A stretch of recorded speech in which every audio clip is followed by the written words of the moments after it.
powerful explosion nearly swept away an entire group of adventurers. The source of the blast was a platinum rank monster that had been tearing through everything around it. Even the strongest adventurers present were completely outmatched and could do nothing meaningful against it.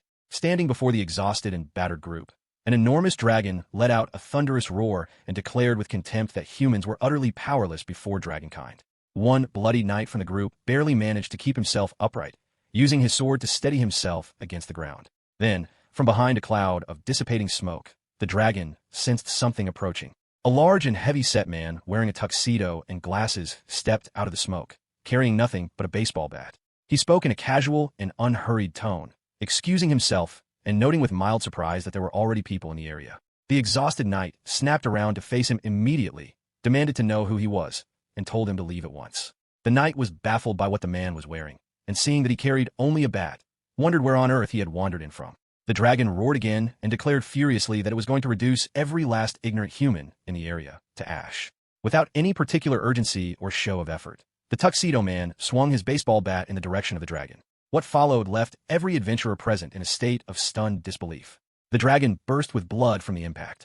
Before anyone could even begin to process what had just happened, the enormous creature collapsed to the ground and was dead, brought down in a single hit. The tuxedo man remarked to no one in particular, in a completely relaxed and offhand way, that it had made a satisfying sound. Somewhere else entirely, on an ordinary morning at a place called Tokyo Adventure Book Company Sales Department, a pair of slender hands tapped steadily at a keyboard.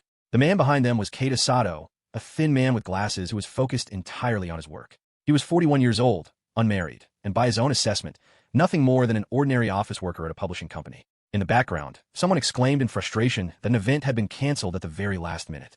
Keita turned toward the noise and found his manager on the telephone, venting her frustration loudly at whoever was on the other end. He watched her quietly and listened. When Keita had first joined the company 18 years ago, fresh out of university, fantasy novels and manga had been at the height of their popularity. The industry was booming, and landing a job there had felt like a stroke of good fortune. He watched his manager continue ranting in the background as she hung up and complained that a group called Verigood had apparently caused another problem.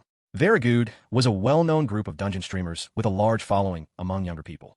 Keita genuinely could not understand what the appeal was, either in becoming famous by streaming dungeon adventures or in watching other people do it through a live broadcast. The world of 2025 was in the middle of what people called the Great Adventure Era, a period defined by dungeon exploration on a massive scale. 18 years earlier, a sudden and completely unexpected dungeon disaster had struck, causing dungeons to appear across the entire world and forcing humanity to confront the constant threat of monsters.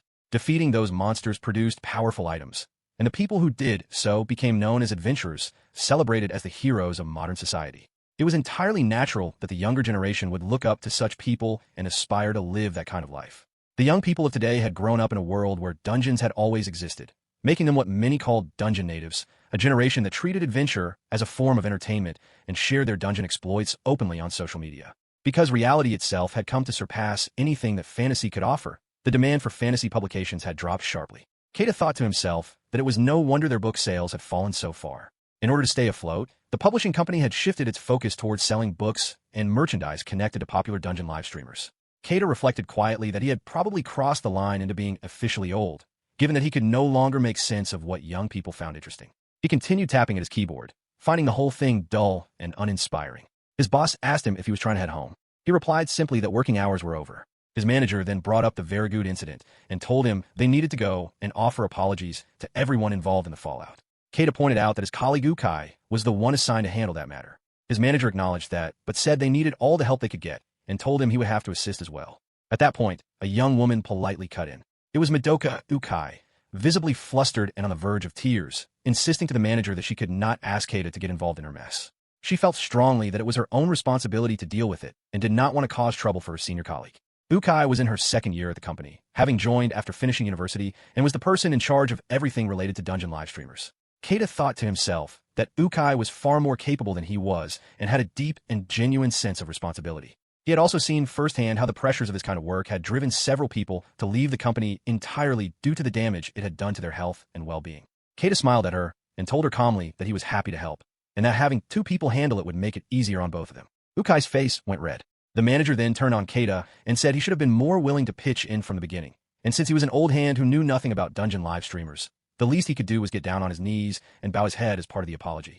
Hikari muttered quietly that the manager was being a little harsh. Keita told Ukai not to worry about it, and said sincerely that she contributed far more to the company than he did, so if all he needed to do was kneel down and bow to be of some use, that was a small thing to ask of him. Ukai turned even redder and was clearly moved by what he said. Without the manager or Ukai noticing, Keita quietly extended one finger, as though he were keeping a private tally of something. Keita let out a quiet sigh and thought back to how much better things had been 18 years ago. Even his pay had been considerably higher back then. That evening, after ending up staying late and working overtime again, he walked through the busy and brightly lit streets on his way home.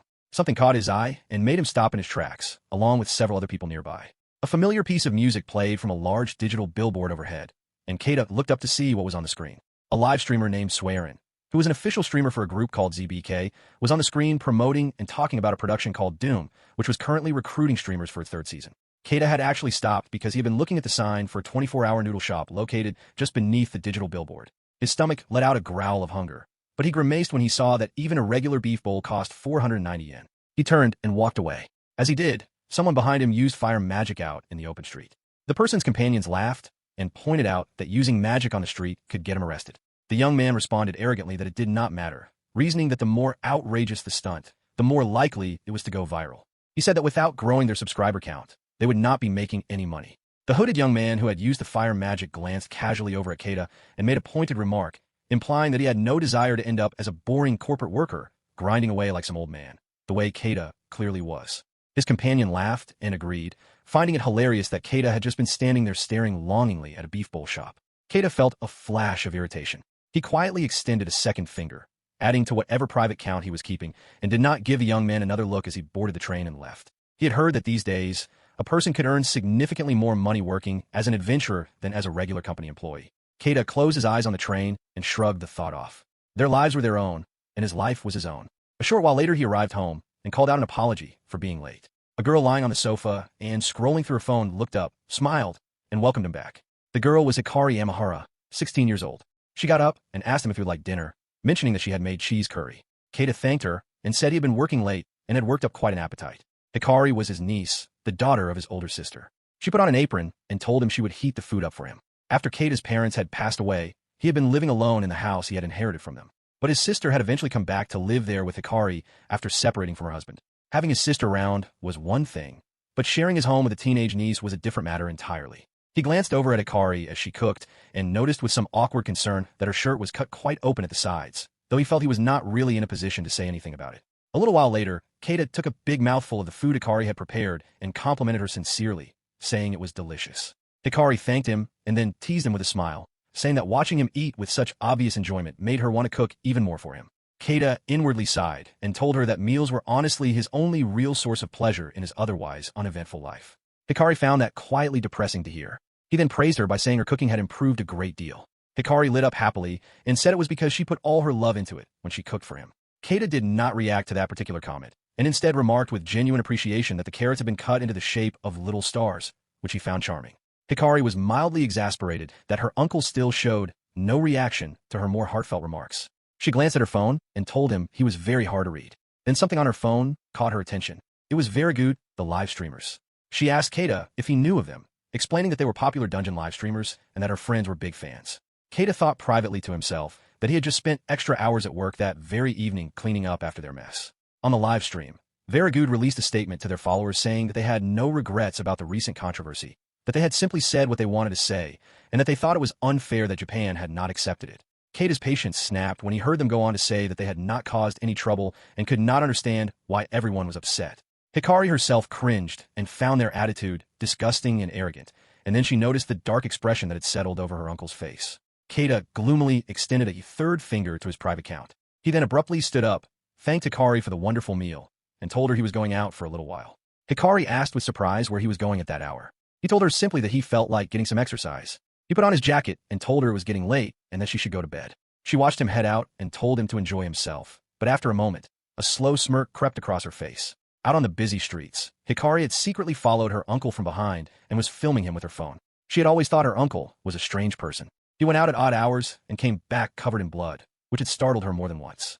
She remembered a particular time when she had been washing his clothes and found an extraordinarily rare item tucked inside his shirt. When she had taken to be appraised, she was told that it was an item that could only be obtained from SSS-ranked monsters found in the deepest layers of a dungeon.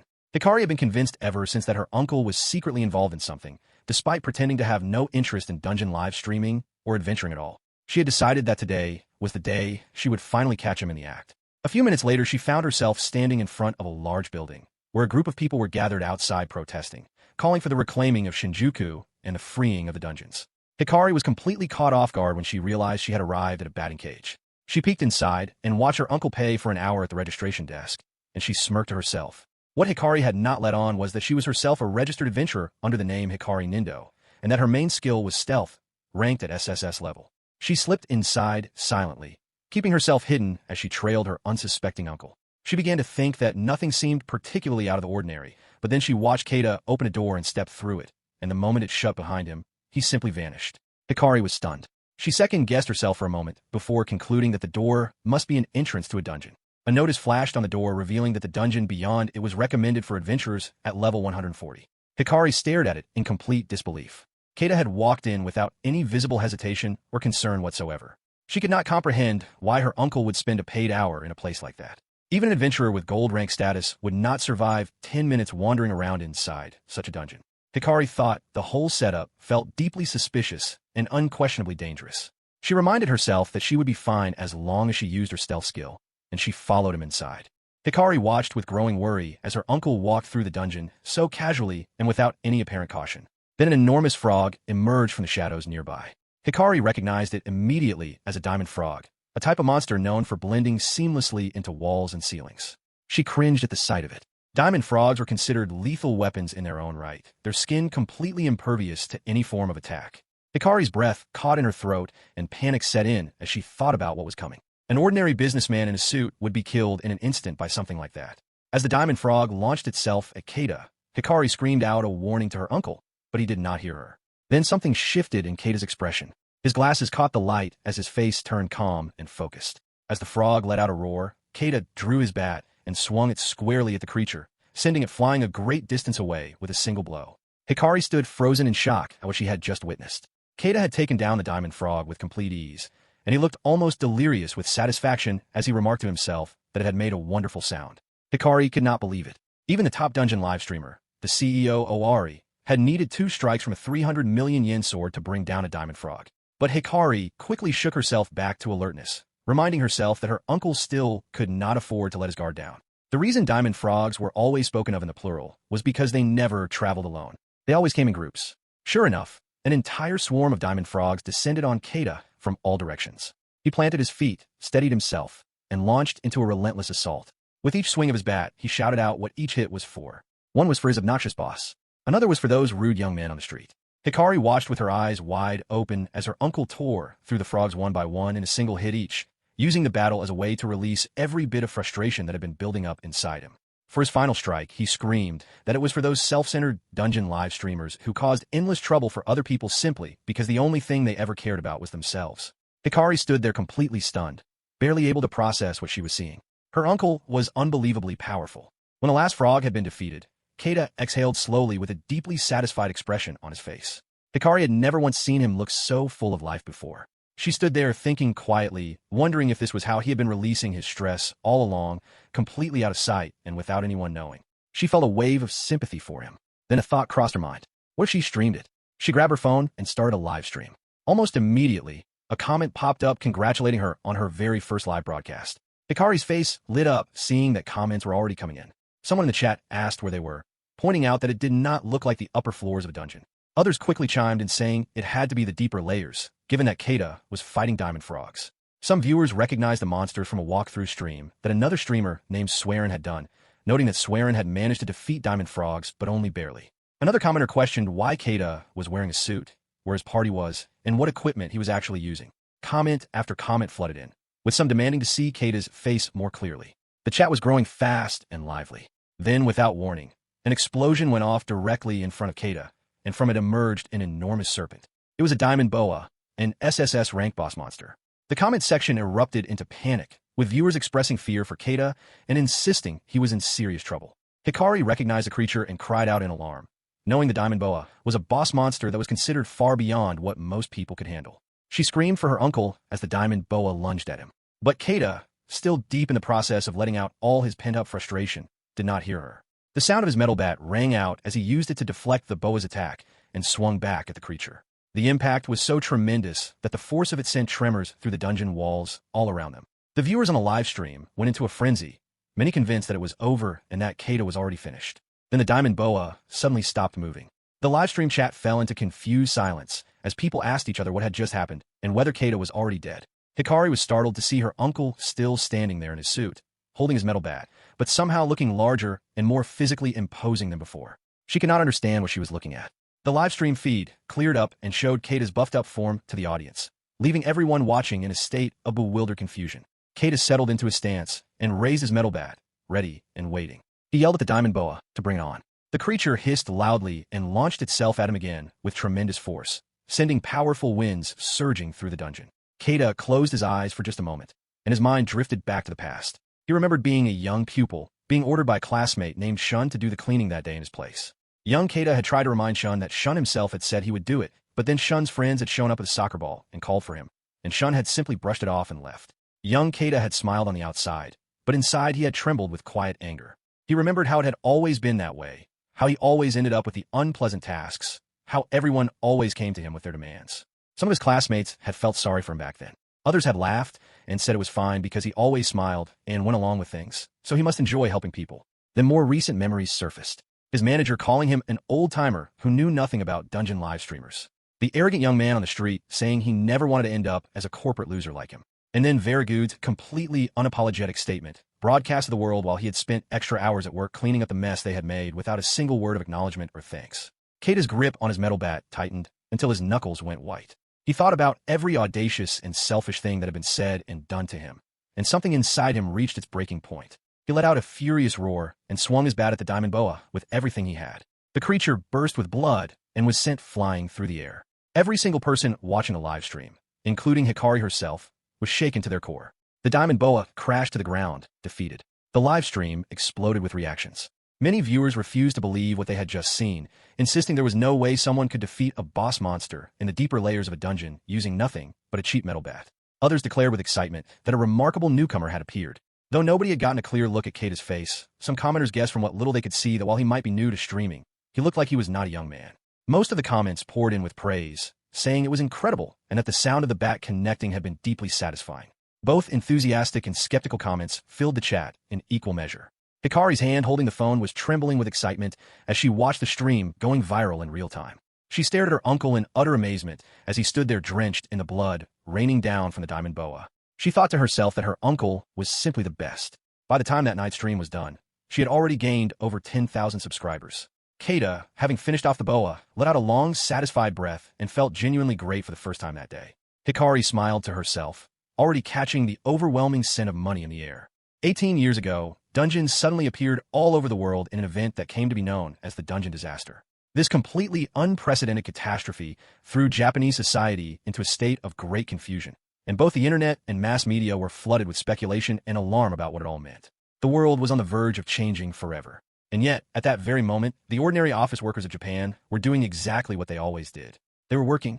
Keita Sato was 23 years old at the time. On the very first day of the disaster, employees were allowed to leave work early. The trains had stopped running, and the air was thick with a sense that something extraordinary and historic was unfolding. But by the following day, the trains were running again, and workers were hurried back to their desks, as though nothing of any significance had happened. Japan was far too eager to restore a sense of normalcy. Keita had no particular drive or motivation toward anything at that point in his life. It was around that time that he first truly understood, now that he was a working adult, that having a hobby required both time and energy, two things that were in very short supply. The only hobby he had managed to hold onto was found at a batting cage in Shinjuku. That day, he was determined to earn the batting challenge certificate for hitting a ball thrown at 160 kilometers per hour. Some people might have thought it foolish to go to a batting cage when completely drained from work, but that time was something he could not bring himself to give up. It was how he relieved stress. He gripped his metal bat tightly as the ball came flying toward him at incredible speed. Meanwhile, on the other side of the batting cage, the storekeeper let out a terrified scream. Something other than a ball was bouncing and flying around the area. A man had been struck and impaled by something moving at a horrifying speed. As it rolled across the ground, a surviving bystander noticed something wriggling out of the impaled man. It was a small monster. Everyone in the batting cage erupted into panic, scattering in every direction and running for their lives. Keita, still fully focused on his challenge, was annoyed by the noise just as he was beginning to find his rhythm. He was deep in concentration when the tiny monster suddenly burst out from the wall directly in front of him. Without thinking, Keita swung his metal bat with precise timing, instinctively matching the speed of whatever was moving toward him, not knowing for even a second that it was not a ball. Instead of hitting a pitch, Keita had accidentally struck the metal slug, the very creature responsible for the chaos that had been unfolding around him. Metal slugs, as it happened, were known for yielding an enormous amount of experience points when defeated. Completely unaware of any of this, Keita was overjoyed at what felt like a perfect home run and let out a shout of pure delight. The metal slug he had unknowingly taken down lay on the floor nearby. Keita ran excitedly to the manager to ask for his home run certificate, but the joy drained from his face instantly when he took in the scene around him. Dead bodies were scattered across the floor. He had no idea what had happened. Keita was jolted awake by the sound of his alarm. He sighed and muttered to himself that he had sweated a great deal in his sleep. The ball he had hit by accident had been a monster. It sounded completely absurd, but it was the truth. And yet, just because something miraculous had happened by chance did not mean his life had changed in any meaningful way. Going to the dungeon was simply his hobby, nothing more. He remained, in every way that mattered, a perfectly ordinary office worker. He straightened his tie, composed himself, and walked out of his room. Waiting for him in the dining area was a woman who invited him to have some coffee. Keita said he would gladly have some. The woman then asked him why he was being so distant and formal with her, and questioned whether he was uncomfortable about the fact that she had come home unexpectedly. The woman was Hikari Amahara, formerly Hikari Sato, his older sister by 2 years and the mother of Hikari. Keita sat down and explained that with Hikari around the house, he felt he needed to carry himself like a proper adult rather than falling back into the casual way siblings spoke to each other. Hikari said it was mature of him, but then asked where he had been the previous night. Keita inwardly went on alert. Hikari recalled that when she had come home, the house had been completely empty. Keita felt nervous and thought quickly to himself that he absolutely could not tell her he had been going to the dungeon every single night to beat up monsters as a way of working through his stress. His sister grabbed him and shook him, telling him with exaggerated emotion that she had been terribly lonely and demanding that he greet her properly when she came home. Keita, confused, asked where Hikari had been, since he clearly remembered telling his niece to go to bed. With tears forming in her eyes, Hikari told him that Hikari had told her she was out doing a live stream in the dungeon. In the middle of the night, Keita was alarmed and told his sister firmly that it was dangerous and that she needed to put a stop to it. Teenagers were genuinely difficult to handle. After all, Hikari agreed, but then pointed out that live streaming was currently one of the most profitable things a young person could do. Keita looked through his phone and found that his niece did indeed have her own channel, with 1,503 subscribers and 5 uploaded videos. He was not entirely sure whether that number was considered impressive or not. His sister said it was pretty modest. She then remembered that Keita worked in a field connected to this sort of thing and asked him about it. He agreed absent-mindedly. Hikari then said seriously that she did not want to be the kind of parent who crushed her child's dreams and stopped her from pursuing what she loved. Keita looked at her. Hikari continued, saying that in that case, she wanted Keita to be the one to stop Hikari. Keita told his sister not to make him play the villain in this situation. As he prepared to leave for work, his sister asked if he had eaten breakfast and offered to put something simple together for him. Keita declined and said he would pick something up at a convenience store on the way, then told her he would be back later. A few minutes later at the train station, he walked past a group of people who were talking about someone being called the Shinjuku batter. He overheard 2 high school students discussing how this Shinjuku batter apparently used nothing but a metal bat as a weapon. One of them asked the other whether the Shinjuku batter was a live streamer, and the other confirmed that they were. Keita listened and sighed, already feeling tired as he was reminded that today was yet another day he would have to go in and clean up the fallout for Verigood's mess. Just thinking about it made his stomach turn. The people around him continued chatting about the Shinjuku batter as the conversation spread.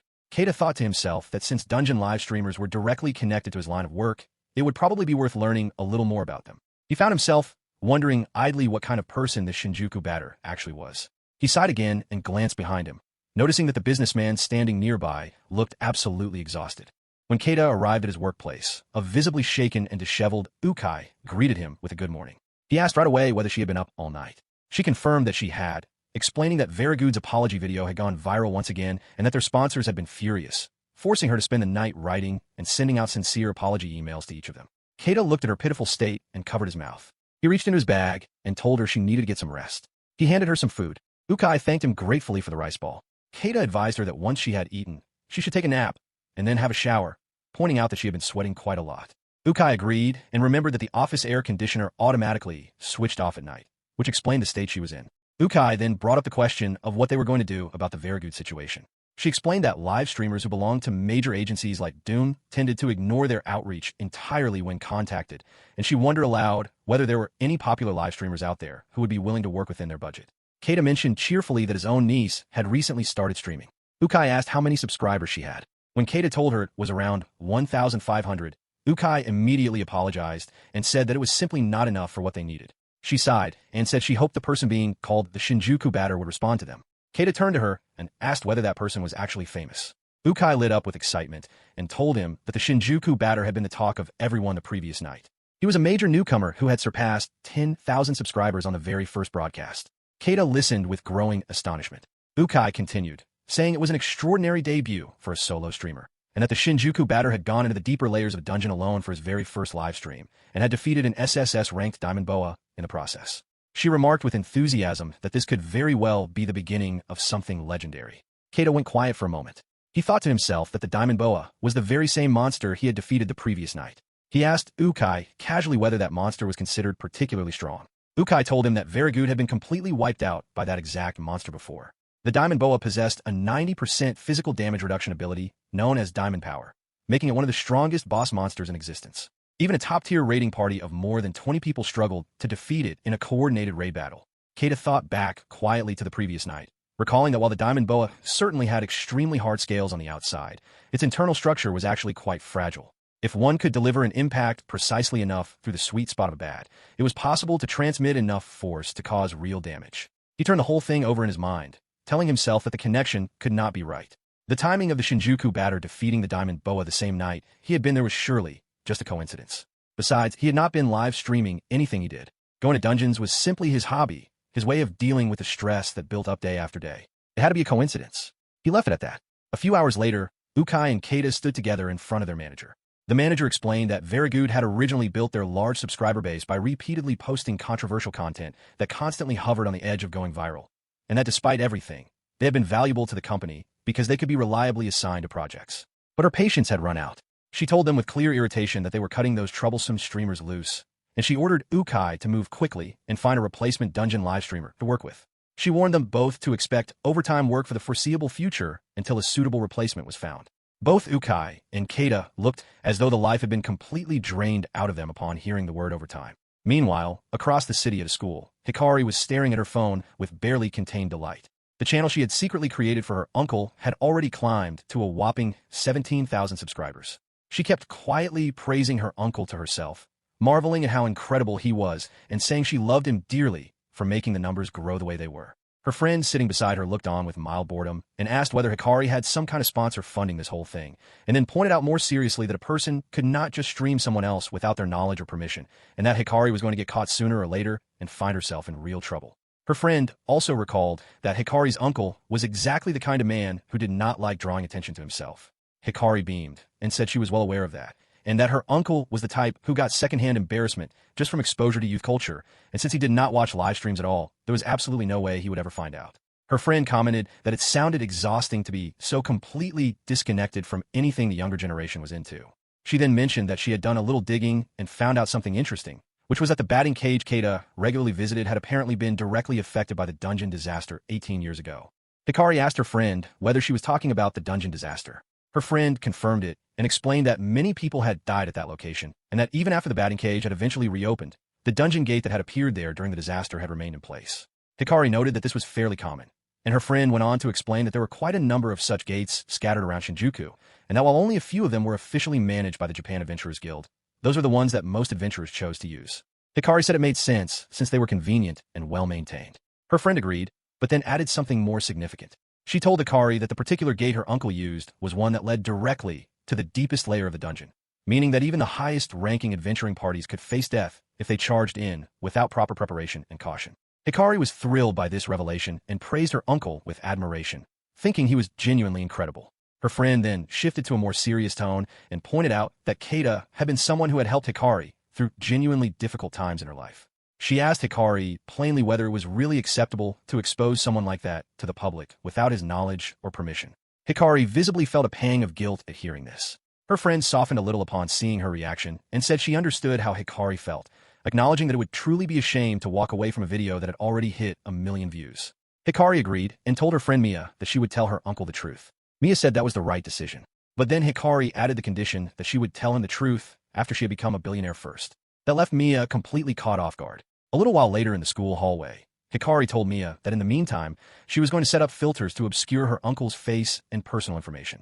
Mia understood what Hikari was getting at, realizing that Hikari intended to continue live streaming her uncle spontaneously in the future, but that once the footage was uploaded to the server, his face and voice would be made unrecognizable through the filters. Hikari praised Mia for understanding so quickly, saying she expected nothing less from someone as internet-savvy as her. At that moment, Hikari's phone rang. She looked at the screen and saw that it was her uncle Keita calling. She picked up immediately. Keita apologized and let her know that he would be working overtime again that evening and wanted her to be aware. Hikari repeated the word overtime with mild surprise and asked what that meant for dinner. Keita started to say he was going to go to the batting cage, but caught himself mid-sentence before the words fully came out and quickly adjusted what he was saying, telling her instead that he was going to go out for a drink that night. Hikari told him she understood. She then asked him in a deliberately casual tone whether he had his GPS location feature turned on his phone. Keita asked whether she meant the feature that shared one's location and said he did not usually use it. Hikari told him it would be really helpful if he could switch it on when he went out late at night, saying it would let her know when he was on his way home since she got lonely waiting for him. Keita agreed without suspicion and said he would turn it on. The moment the call ended, Hikari celebrated internally. Mission accomplished. She now knew exactly how to track where her uncle was going. She immediately posted a notice on the channel she had created for him, announcing to viewers that the Shinjuku batter would be doing a live stream that night. She wondered excitedly to herself what her uncle would end up showing everyone this time. Meanwhile, at one of the deeper layer gates in the Shinjuku dungeon, a group of adventurers were gathered together, trying to figure out what to do.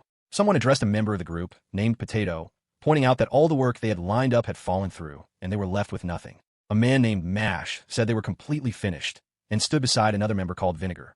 Another person scrolling through his phone added that to make matters worse, an annoying newcomer had appeared on the scene and was drawing attention away from them. A man named Salt protested that they had already issued an apology and could not understand what more people wanted from them. He argued that there was nothing wrong with gathering weaker monsters in large numbers to level up efficiently, saying it was simply a more practical approach. Mash countered that according to people online who followed these things closely, gathering too many monsters together risked causing them to go berserk. Salt dismissed this and said it was not true, pointing out that they had done it many times before without incident. The man named Potato, who had been leaning quietly against a crumbling wall, changed the subject by asking whether that night was the night another streamer named Swearin was doing a live broadcast. Salt immediately perked up at the mention of Surin's name, praising her as both impressive and attractive. He asked Potato whether they should make an unannounced appearance during her stream and propose a collaboration, suggesting it could go viral.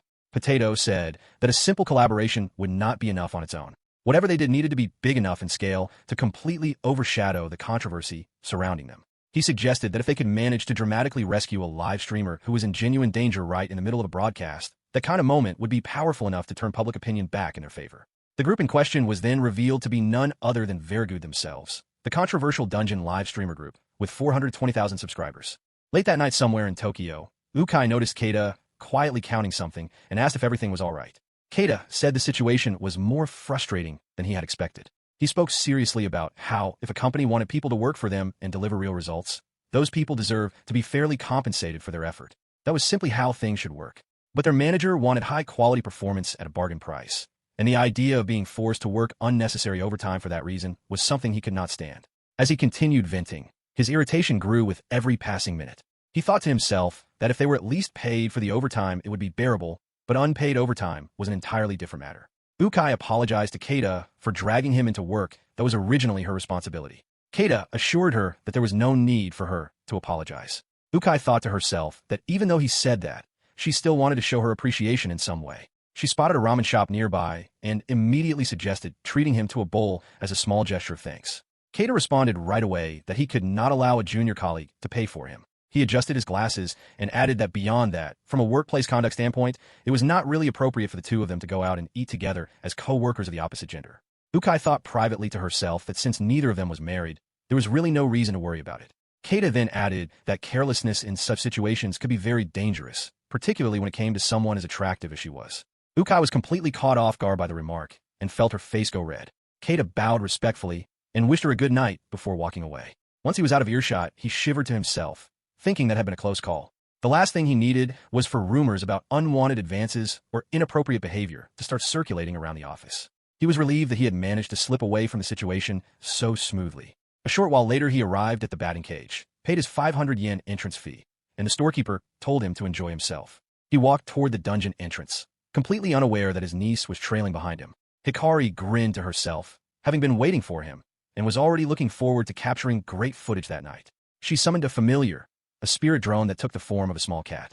Her skill, known as Stealth SSS or Perfect Invisibility, was so powerful that even with her otherwise poor combat ability, it allowed her to move through dangerous areas without being detected. With the drone she had been given access to, she was confident she could film her uncle without him ever noticing.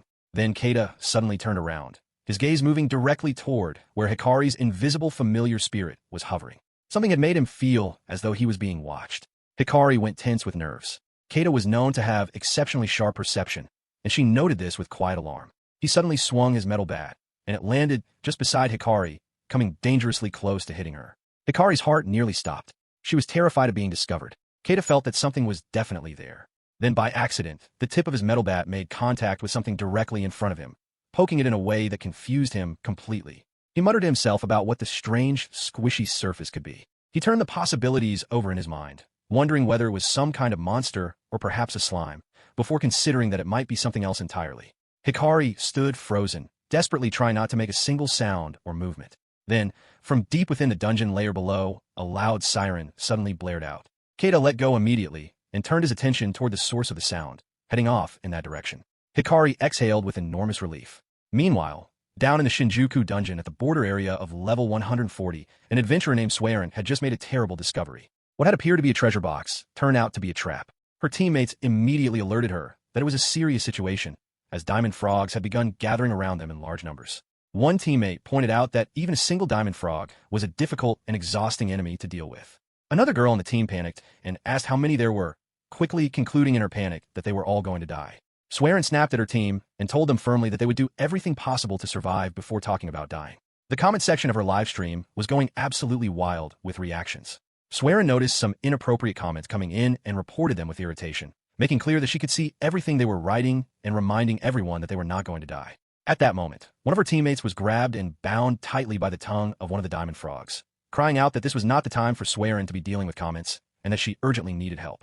Swearin assessed the situation and realized that if things continued this way, they would be completely wiped out. She drew her sword and summoned a water-based spell, chanting the name of her attack as she unleashed a powerful torrent of water at her target. To everyone's shock, the attack appeared to have no effect whatsoever.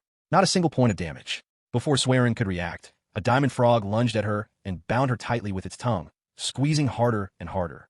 Just as her situation became truly desperate, Keita appeared from behind her, fully powered up and ready. In an instant, the frog that had been restraining her was completely obliterated, freeing Swearin immediately. The comment section of her live stream erupted into chaos at the sight.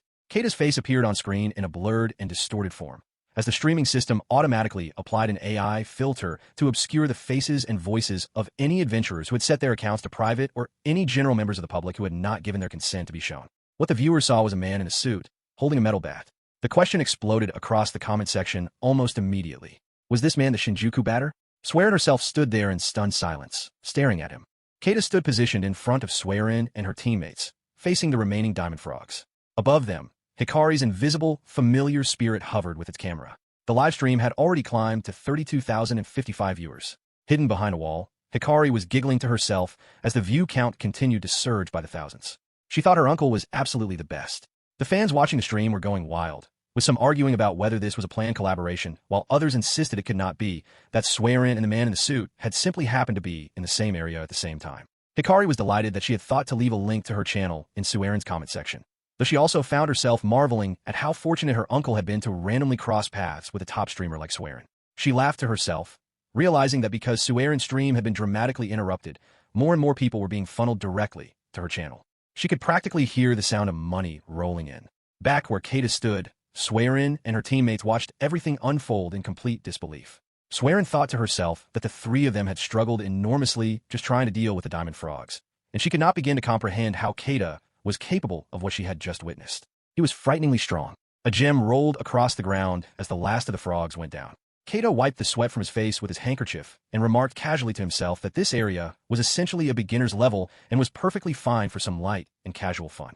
Swearin told him flatly that he was talking complete nonsense. Keita replied that he felt he could say the same thing to her, and asked her what she had been thinking, setting off a dungeon alarm in the border area. One of her teammates quickly explained that they had not done it on purpose, that they had simply opened a treasure chest, and the alarm had triggered on its own. The chest had also been completely empty, which had left them as confused as anyone. Swearin backed her teammate up and told Keita that they were the victims in this situation. Keita asked whether she could actually prove that, making it clear he was not simply going to take anyone's word for it, since letting his guard down, even for a moment in a place like this, was not something he was willing to do. Swearin studied the man in front of her, taking in his absurd level of strength, his metal bat, and the fact that he was wearing a suit of all things.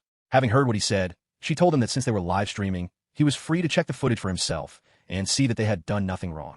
She was quietly thinking to herself that there was no longer any doubt in her mind. The man standing before her was without question the Shinjuku batter. Keita considered what she had said and concluded that the girls were indeed telling the truth, which left him wondering who the actual culprit behind the trap might be. Swearin told him directly that she recognized who he was and that he was the incredibly strong individual everyone had been talking about recently. Keita replied without missing a beat that he was simply an ordinary civilian who happened to be passing through. Swearin and her teammates were taken aback and pushed back, pointing out that ordinary civilians did not venture into dungeons alone. Keita responded with dry humor that their assumption was called prejudice. He then politely asked Swearin and her team that since they were live streaming, he would appreciate it if they could be discreet and respect his privacy. One of Swearin's companions quickly assured him that the stream was already over. The girls then turned slightly away from him and whispered among themselves, commenting that someone was live streaming on the Shinjuku batter's channel and had even posted the URL, and yet he was standing there pretending not to know anything about it. Swearin whispered back that she genuinely did not understand it either, but pointed out that he had helped them out of a very dangerous situation, so they should keep quiet and not say anything about it. The others agreed. Keita watched them whispering in front of him and assumed privately that they were probably commenting on what a gross old man he was. He thought to himself that young girls were deeply intimidating. He was also well aware that Swearin's channel was affiliated with a major agency Doom, making her someone even he recognized. He had a growing feeling that the more he stayed and got involved, the more troublesome things would become. With that thought, he turned and started walking away, leaving the girls confused by his abrupt departure. Swearin immediately ran after him and called for him to wait. Keita turned back to her with a flat and unenthusiastic expression and asked what else she could possibly want. Swearin told him not to look so irritated and said that she at least wanted to do something to thank him for what he had done. Keita responded by laying out a hypothetical situation. He described a scenario in which a bicycle runs a red light and darts into the road just as a truck comes barreling toward it. He asked Swearin whether in that situation, the bicycle was the one that had darted out recklessly. She asked if that meant they were the ones who had done something careless. Keita continued, saying that a person watching could reach out and prevent the accident just before it happened, but that it would feel genuinely unpleasant to deliberately look the other way and let it happen. He concluded by explaining that he had helped them simply so that he himself would not feel like a bad person, and therefore there was no reason to thank him, as the whole matter was too much trouble to draw out any further. He turned and walked away. Watching his retreating figure, Swearin felt a flash of irritation. She thought to herself that he was obnoxious and incredibly annoying. Her teammates voiced similar feelings, saying that just because he was powerful did not give him the right to speak to people the way he did. But then, still watching his back as he walked away, something shifted in Swearin's expression. A faint blush crept across her face as she quietly admitted to her teammate that he was actually kind of cool. Her teammates were caught off guard by the sudden change. They quickly reminded her not to get carried away just because the live stream had ended, warning that if her fans ever saw that dreamy expression on her face, she would be in serious trouble. Back on the live stream that Hikari had set up, the viewer count had skyrocketed to 51,427. Comments poured in praising Keita, with some saying they deeply respected his choice not to show his face. Others expressed disbelief that he had actually managed to rescue Swearin. One commenter said dramatically that if Swearin ended up in a relationship with an older man because of all this, they would not be able to handle it. But another comment quickly appeared saying that Keita was genuinely strong and honestly kind of cool. Hikari looked at the flood of comments with a satisfied smirk, thinking that it was entirely in keeping with her uncle's character, and perhaps even beyond what she had expected, that when approached by a cute girl, he had brushed her off completely without a second thought. It was very typical of him. As Hikari rested for a moment, something about the trap began nagging at her. She knew that when adventurers first learned a skill, they were taught to think about it using an analogy. Imagine a tree growing straight upward.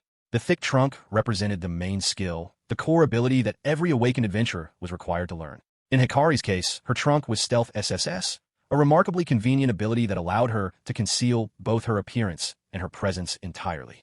Just as branches grew outward from a trunk as the tree matured, adventurers could acquire sub-skills as they leveled up. For instance, Hikari had a sub-skill called Ninja Art B, which she could transform into a drone-like familiar. Beyond that, she also had access to an ability called Appraisal. Hikari used Appraisal on the treasure chest that had triggered the alarm. The viewers watching her livestream praised her for trying it, but then someone in the comments pointed out that the chest did not look like the kind of treasure box that normally appeared in the border area. It looked noticeably worn and out of place. The rest of the comment section quickly agreed, with someone adding that it looked like it had come from an upper layer and speculating that someone must have physically brought it down there and placed it deliberately. The comments immediately filled with theories that someone had intentionally targeted Suerin and her team. Hikari thought deeply about this and concluded that someone had attempted what was known as an MPK, or monster player kill, a tactic where a person used monsters as a weapon to attack other adventurers. Whoever had done this had specifically targeted Suerin's scheduled livestream, and that thought sent a chill through her. Then an idea struck her. She stood up and reasoned that if someone had planned and carried out such a deliberate act, the culprit might very well still be hiding somewhere nearby. She immediately summoned another of her familiar spirit drones and sent it searching. A few moments later, a grin spread across her face. She had found them. Hikari's familiar spirit drones managed to capture footage of an anxious Potato while his teammates crowded around him in a panic, pressing him about what they were going to do next. Potato snapped at them not to ask him, cursing under his breath about why on earth such powerful monsters from the deeper layers had been drawn to the area. Watching the feed on her phone, Hikari was shocked when she realized the group looked familiar. Both she and the viewers commenting on her live stream recognized them at the same time. They were Verigood. Meanwhile, Suerin was still hurrying after Keita, pleading with him to wait because she had not even had the chance to properly thank him yet. Keita declined without breaking his stride, saying it was not necessary. Suerin insisted that she at least be allowed to express a small amount of gratitude, but Keita declined again. Growing increasingly flustered and red in the face, Suerin finally gave up on the idea of thanking him and instead asked if he would at least give her his contact information. Keita's expression became even less enthusiastic than before as he refused her absolutely. One of Suerin's teammates watched the whole exchange and remarked that it was quite a scene to witness. Another teammate felt relieved that their own live stream had been cut off before all of this unfolded. But then she stopped as she noticed that the Shinjuku Batter channel was still actively streaming everything. She stared at her phone in shock as she saw Verigood on the screen, completely unaware that they were being filmed. Suerin's teammate listened as Potato's voice came through the feed, cursing and saying that they were supposed to have been the ones to heroically save Suerin from danger. His teammates tried to console him by saying it had simply been bad luck and was not their fault. Suerin's teammates were barely containing their fury at what they were hearing. The people watching the live stream were similarly stunned, recognizing immediately that Verigood had made a catastrophic mistake. They apparently had no idea they were being broadcast to thousands of viewers. The audience also noticed that one of the Verigood members was visibly carrying the same kind of treasure chest that had set off the alarm and triggered the dangerous situation in the first place. Suerin's teammates called out to both her and Keita, alerting them that the people responsible for planting the treasure chest were nearby and that they were going to go after them. Suerin understood immediately. She raised her hand and cast a water-based spell she called Water Mirror, sending ripples spreading outward through the surrounding water. Keita watched with quiet interest, recognizing that the spell functioned similarly to sonar, using the ripples to detect the positions of everything in the surrounding area. Almost instantly, Suerin announced that she had located them. She chanted again and unleashed a second, far more powerful spell called Great Vortex. A massive churning torrent of water surged outward and caught every member of Verigood completely off guard, sweeping them up before they could react. One of Suerin's teammates murmured that perhaps it had been a little excessive. Keita observed quietly that the spell created a large vortex capable of restraining enemies across a wide area, that it worked in coordination with changes in the surrounding terrain, and that its particular strength lay in how long it could sustain its effect. He told them it had been exactly the right call to make. Suerin felt genuinely pleased to hear him say so. Then both Hikari watching through her stream and Suerin standing beside him noticed something shift in Keita. A heavy and oppressive aura seemed to suddenly surround him, filling the air around him with a dense and unsettling pressure. Meanwhile, the members of Verigood were struggling helplessly against the powerful water magic that had engulfed them. Potato was furious and could not understand why this was happening to him. He ordered his teammates to get out of the area as fast as they could. His panicked teammates shot back that escaping from a raging torrent of that magnitude was impossible, even with the enhanced physical abilities that adventurers possessed. Potato told them harshly to be quiet. He declared through gritted teeth that he would never forgive whoever had put him in this situation. Then one of his teammates spotted Keita moving through the chaos toward them and called out in alarm, demanding to know who he was. Potato's expression hardened, and he ordered his team to open fire on Keita immediately. His teammates complied without hesitation, unleashing a barrage of magic attacks directly at him. The smoke and force of the impact looked devastating, and for a moment they believed they had hit him. But as the smoke cleared, Keita was standing completely unharmed. Every single member of Verigood went still with shock. Potato composed himself and ordered them to target Keita's footing instead. They attacked the ground beneath him, and as the surface gave way, they believed for a moment that they had finally succeeded in bringing him down. Keita fell, dropping toward the massive vortex churning below him. Potato braced himself for what he assumed would be the inevitable outcome. What he witnessed next was something he could not believe with his own eyes. Instead of plunging into the water, Keita landed on its surface and ran across it as though it were solid ground. Everyone watching, both in person and through the live stream, was left in stunned amazement. A voice from deep in Keita's memory surfaced at that moment. It was the voice of a former boss, a thoroughly unpleasant man who had once told Keita that he was going to teach him the secret art of working overtime. The memory came back with painful clarity. That boss had told him that even when his body reached the very limits of its physical strength, as long as he had not yet lost consciousness, he could keep going. He had told Keita to keep moving his hands, to keep working, right up until the moment he blacked out. The former boss had explained it to Keita using the analogy of running on water, saying it was like lifting the left foot just before the right foot had time to sink beneath the surface, and then immediately doing the same with the right foot before the left could sink. By repeating this endlessly without pause, a person could run across the surface of water indefinitely. At the time, Keita had assumed it was nothing more than a metaphor for pushing through something that seemed impossible. His former boss had insisted that if a person kept doing it without stopping, they could effectively work forever. Now, running across the churning surface of the vortex, Keita confirmed to himself that his former boss had actually been right. Even so, compared to the unreasonable and grinding daily workload he had been forced to endure at that job day after day, running on water felt like the easiest thing in the world. Keita arrived directly in front of the entire group of Verigood members, and the sheer force of his presence drained the color from every one of their faces. Screams rang out all around the area. Without a great deal of ceremony, Keita swung his bat and struck Potato squarely across the face. He then excused himself in a completely casual and unhurried tone as though nothing significant had happened. Potato clutched his broken nose, visibly shaken and frightened. Suerin hurried over to Keita and addressed him respectfully. Keita frowned at being called sir. One of Suerin's teammates leaned close and whispered to her that Keita's channel was still live streaming and that she should be very careful about what she said. Suerin looked guilty and acknowledged that she understood. The same teammate began scanning the surrounding area, searching for any sign of the device being used to film the stream. She could not spot anything at all. She reasoned quietly to herself that whoever was operating the camera on Keita's behalf was almost certainly someone with a very high-level stealth skill, and that person would need to be exceptionally skilled to remain completely undetected in a place like this. All of the Verigood members were shown sitting slumped against the rubble on the live stream. Suerin turned to face them and scolded them sharply, telling them that she and her teammates could have been killed because of what they had done. Then Keita quietly knelt down in front of the group. Potato demanded to know what his problem was. As Keita looked at their faces, he knew with complete certainty that he was not mistaken. These were the very people who had been the cause of his relentless overtime work for days on end. The oppressive aura around him intensified as he clenched his teeth, looking at them. He reached out and grabbed Potato by the collar, lifting him clean off the ground. He demanded that Potato answer him honestly about what exactly they had been doing down there. Potato panicked and tried to tell Keita to calm down. He quickly glanced at something nearby and immediately insisted that Keita had the wrong people and that they had not done anything. He argued that Keita could not simply use force and attack someone out of nowhere, and threatened that he would report him to the guild. Potato then shifted from defensive to aggressive, hurling insults at Keita and declaring that people his age with no manners were exactly the type he felt he needed to teach a lesson to. Keita thought to himself that something was seriously wrong with this person. Potato then threw his sword directly at the treasure chest, which triggered yet another dungeon alarm. The viewers watching the live stream were furious and now completely convinced that Verigood were without any doubt the culprits behind everything. They cheered for Keita to make sure they got what they deserved. Potato laughed and began calling out for whatever strong monsters the alarm would summon to emerge. He taunted Keita not to get so arrogant just because he happened to be a little stronger and continued piling on insults, mocking him as a middle-aged newcomer who was getting far too carried away with himself.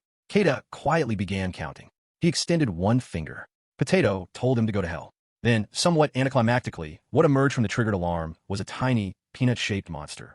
The people watching the live stream burst out laughing, commenting that it was an utterly weak and harmless little creature. The small monster began throwing tiny punches at whatever was around it.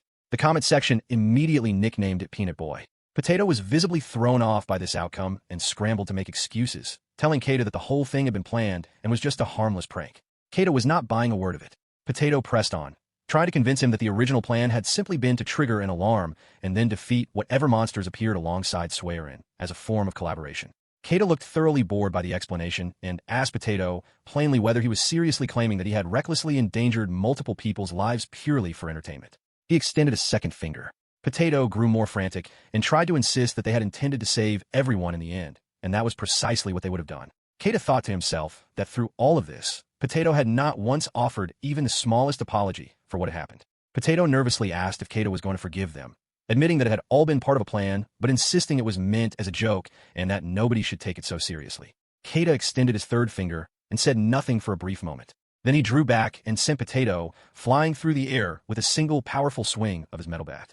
After delivering the blow, He told Potato in a flat and composed tone not to act so smug after causing so much trouble and harm to other people. Watching Potato's battered face on the live stream, the comment section erupted into laughter, with viewers saying he was absolutely finished and calling it a home run. Suerin's teammates looked on and snickered at the state Potato was in, though one of them thought quietly that Keita had perhaps gone a tiny bit too far and expressed some hope that Potato was not actually dead. She pulled Suerin's attention and said they needed to get out of there. But Suerin was not paying attention. Her face had gone a deep shade of red as she stared at Keita's retreating figure, quietly thinking to herself that the Shinjuku batter was incredibly cool. The following day at the Adventure Book Company's sales department, Ukai came over to Keita and informed him that it appeared Verigood had been expelled. She held out her phone to show him. Keita kept his eyes on his computer screen and said he was not particularly interested. Ukai went on to explain that Verigood had apparently made a serious mess of things during a live stream, and as a result their adventure licenses have been revoked and they've been expelled from the guild entirely. The news of their expulsion was spreading across every outlet. Keita glanced at his own phone and felt a quiet wave of relief wash over him when he confirmed that his name was nowhere in any of the coverage and that it appeared Suerin and her teammates had kept their word. His mind drifted back to the previous evening in the dungeon. Suerin and her teammates had been discussing the situation and concluded that Verigood was completely finished, predicting confidently that their adventurer licenses would be revoked. Hearing that, it made Keita go on high alert. He had worried anxiously that being present at the scene might drag him into the whole mess. That was the last thing he wanted. All he had ever sought was to quietly enjoy his hobby without any fuss or attention. He had turned to Suerin with some hesitation and told her he had a favor to ask. Suerin had responded warmly and said he could ask her anything at all. Keita had requested that if anyone came to her asking about what had happened that night, she keep him out of it entirely. Suerin and her teammates had been visibly surprised by this. Suerin had told him she could do that, and then smiled and said she had a favor to ask in return. The way she smiled had made Keita feel uneasy about what she might be planning. Back in the present, Ukai excitedly shared with him that the Shinjuku batter had already surpassed 80,000 subscribers, and said she wished someone like that would be willing to work with him, since the big-name streamers affiliated with Doom always ignored their outreach. She felt increasingly hopeless about ever finding anyone capable of replacing Verigood. At that moment, a message from Suerin appeared in Keita's inbox. He stared at it with a troubled expression, wondering what she was up to. He had ended up exchanging contact information with her, and he already felt it was going to be nothing but a headache.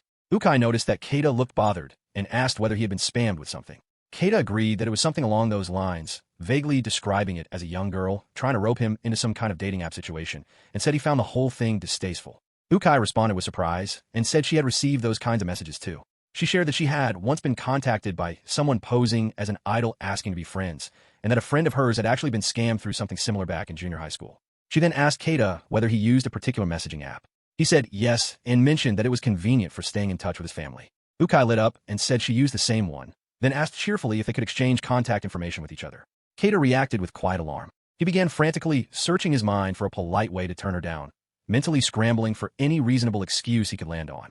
Ukai smiled brightly, saying she was glad she had managed to ask him so naturally, and admitted that she had been wanting to exchange information with him for some time. Keita was growing more anxious by the second and could see no way out when her manager suddenly called for both of them to come over. Keita leapt at the opportunity, immediately telling Ukai they had been summoned and practically pulling her along as he hurried over. He was privately grateful that his boss had unknowingly rescued him from the situation. Moments later, they stood in front of their manager, who looked visibly dejected. Keita sensed immediately that another problem was on the way. Their manager asked whether they had found a replacement for Verigood yet. Keita answered that it had only been one day and they had not heard back from anyone. The manager acknowledged that, and then held up a magazine for them to look at. She said the situation was bad, genuinely bad. Keita recognized it as their company's flagship magazine. Their manager explained the problem. Verigood had been scheduled to have an exclusive full-color article serialized in the center spread of the magazine, starting the very next week. All of the surrounding advertising space had already been filled with related merchandise and sponsor placements, and the company had been counting on that to give them some breathing room financially. Keita pointed out that the content itself was the editorial department's responsibility, not theirs, since they were in sales. The manager acknowledged this, but said the editorial department was already completely overwhelmed with their own workload.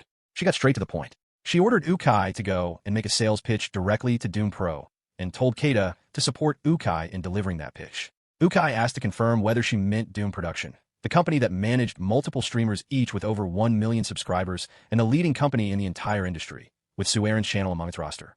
The manager confirmed that was exactly who she meant. Ukai then asked whether they had been given a larger budget to work with for this. The manager said no, their budget remained just as tight as before. She smiled and told them that this was precisely where their sales skills were meant to shine, and said she was counting on both of them. Keita and Ukai slowly turned to look at each other with matching expressions of disbelief, and then both let out a cry of stunned protest at exactly the same time. Inside the offices of Doom Production, Keita and a visibly trembling Ukai sat across from Kinya Kachidoki, the manager of the company. Kinya held a cigarette and acknowledged that his visitors were from a publishing company. Keita introduced himself, and Ukai thanked Kinya for making time for them on short notice, and explained that they had come to propose a collaboration. He told Kinya that Ukai would walk him through the details. Kinya gave a nod and told them to proceed. Ukai gathered herself and launched into her explanation. After she had finished laying everything out, Kinya responded with open dismissiveness, calling the proposal boring and pointless. Ukai faltered. Kinya grinned and asked them plainly what Doom Production would actually gain from working with them. He went on to question what the point was of appealing to the relatively small number of readers their magazine reached. He told them to come back when they had tripled their circulation, adding with a boast that even their weakest performing streamer had more followers than that. Listening to him, Keita understood clearly that Doom Production had never had any real intention of doing business with them from the very beginning, and that it made complete sense given the gap between the two companies. Kinya continued, saying that in the current era, it was absurd to talk about media reach when they were dealing with nothing more than a print publication. He dismissed the whole meeting as a waste of everyone's time. Then Kinya's attention drifted to Ukai, and his expression shifted.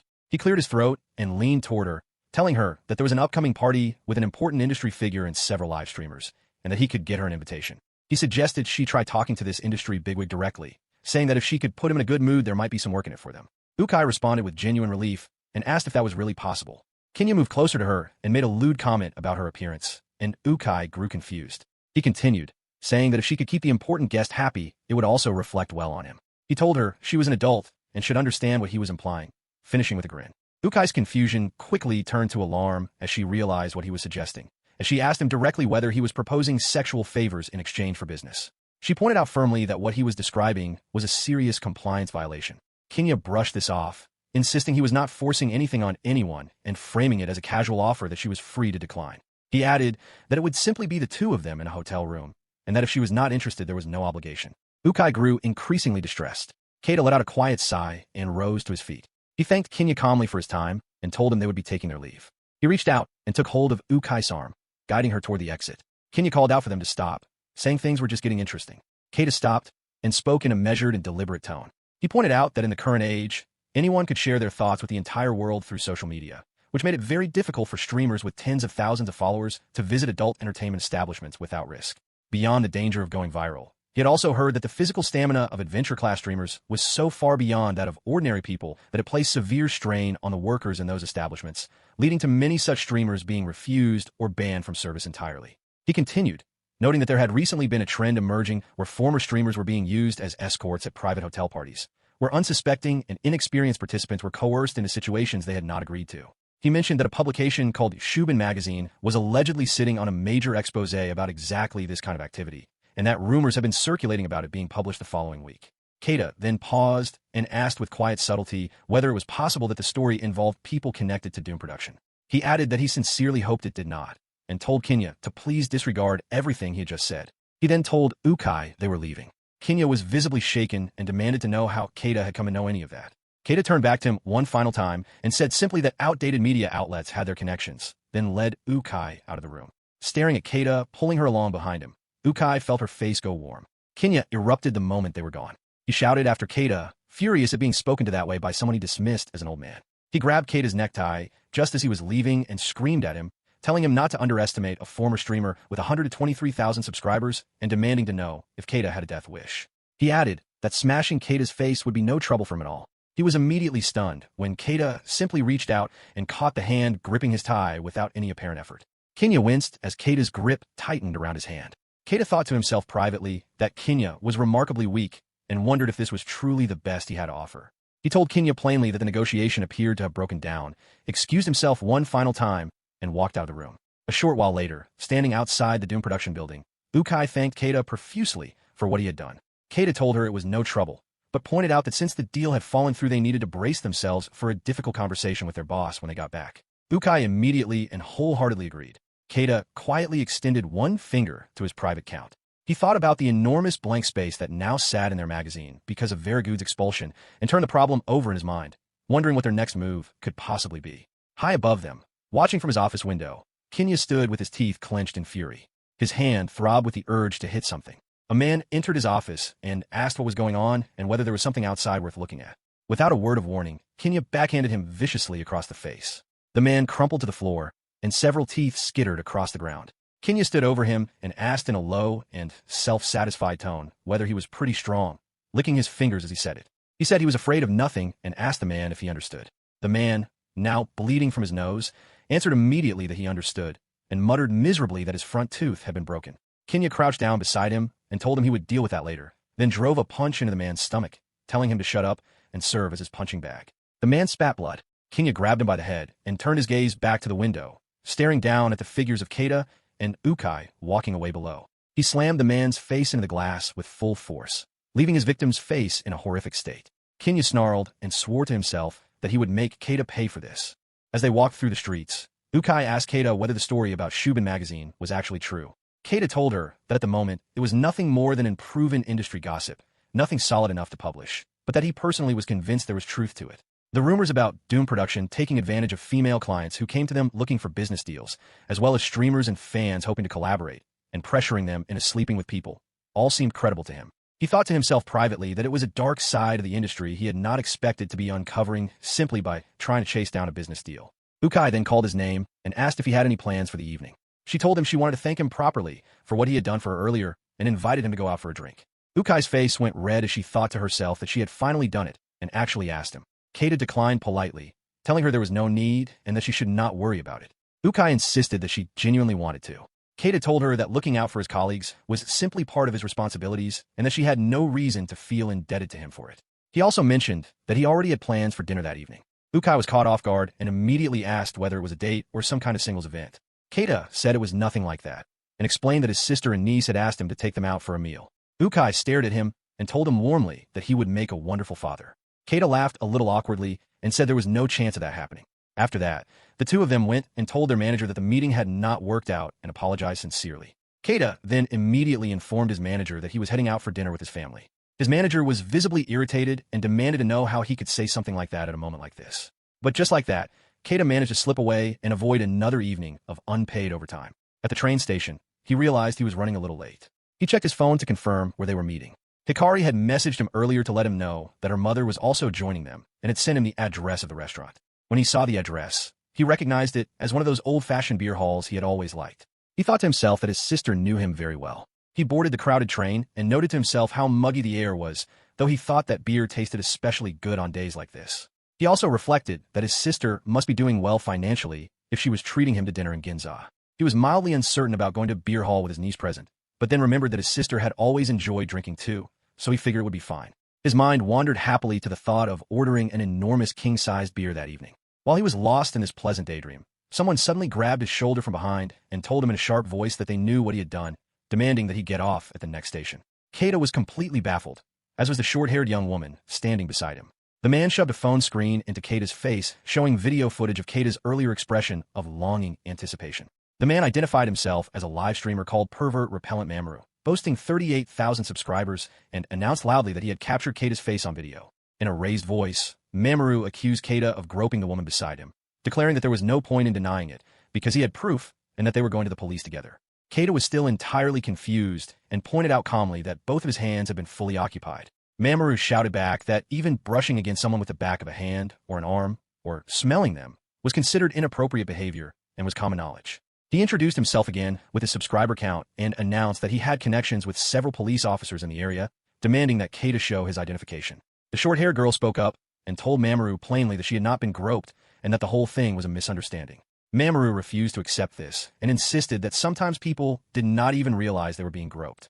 He pushed his phone toward the girl and pressured her to agree with him that the video was clear evidence, wanting her to confirm his accusation. The girl told him he was being a nuisance and asked him to delete the video. Mamoru was unwilling and claimed he was acting for the good of society and that something like this could not simply be overlooked, insisting she leave the matter to him. The girl was left speechless and quietly furious. Keita sighed and sent a text to Hikari, letting her know something had come up and that he would be running late. Mamoru immediately snapped at him, demanding to know who he was contacting and telling him not to take any independent action, still loudly calling him a groper. Keita responded in an even and quiet tone, telling Mamoru to stop shouting because he was frightening the young woman. He then turned to the short-haired girl and politely asked if she could spare a moment. She said she could. Keita apologized and asked whether she would be willing to get off at the next station with him so they could consult with the station staff together, explaining that he had not groped her, that he would greatly appreciate it if she could testify to that on his behalf. The girl agreed readily and said they would clear the whole thing up together. Mamoru, who had been grinning up until that point, suddenly bolted.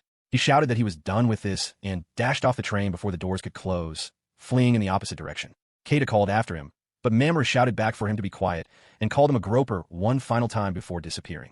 The passengers remaining on the train began whispering among themselves, and the murmuring spread quickly. Some were convinced that Keita was guilty. Others expressed open disgust, telling him he was despicable. People commented that he looked exactly like the type, and that men with that kind of expression were usually gropers. Some wanted to take photographs of him to warn others.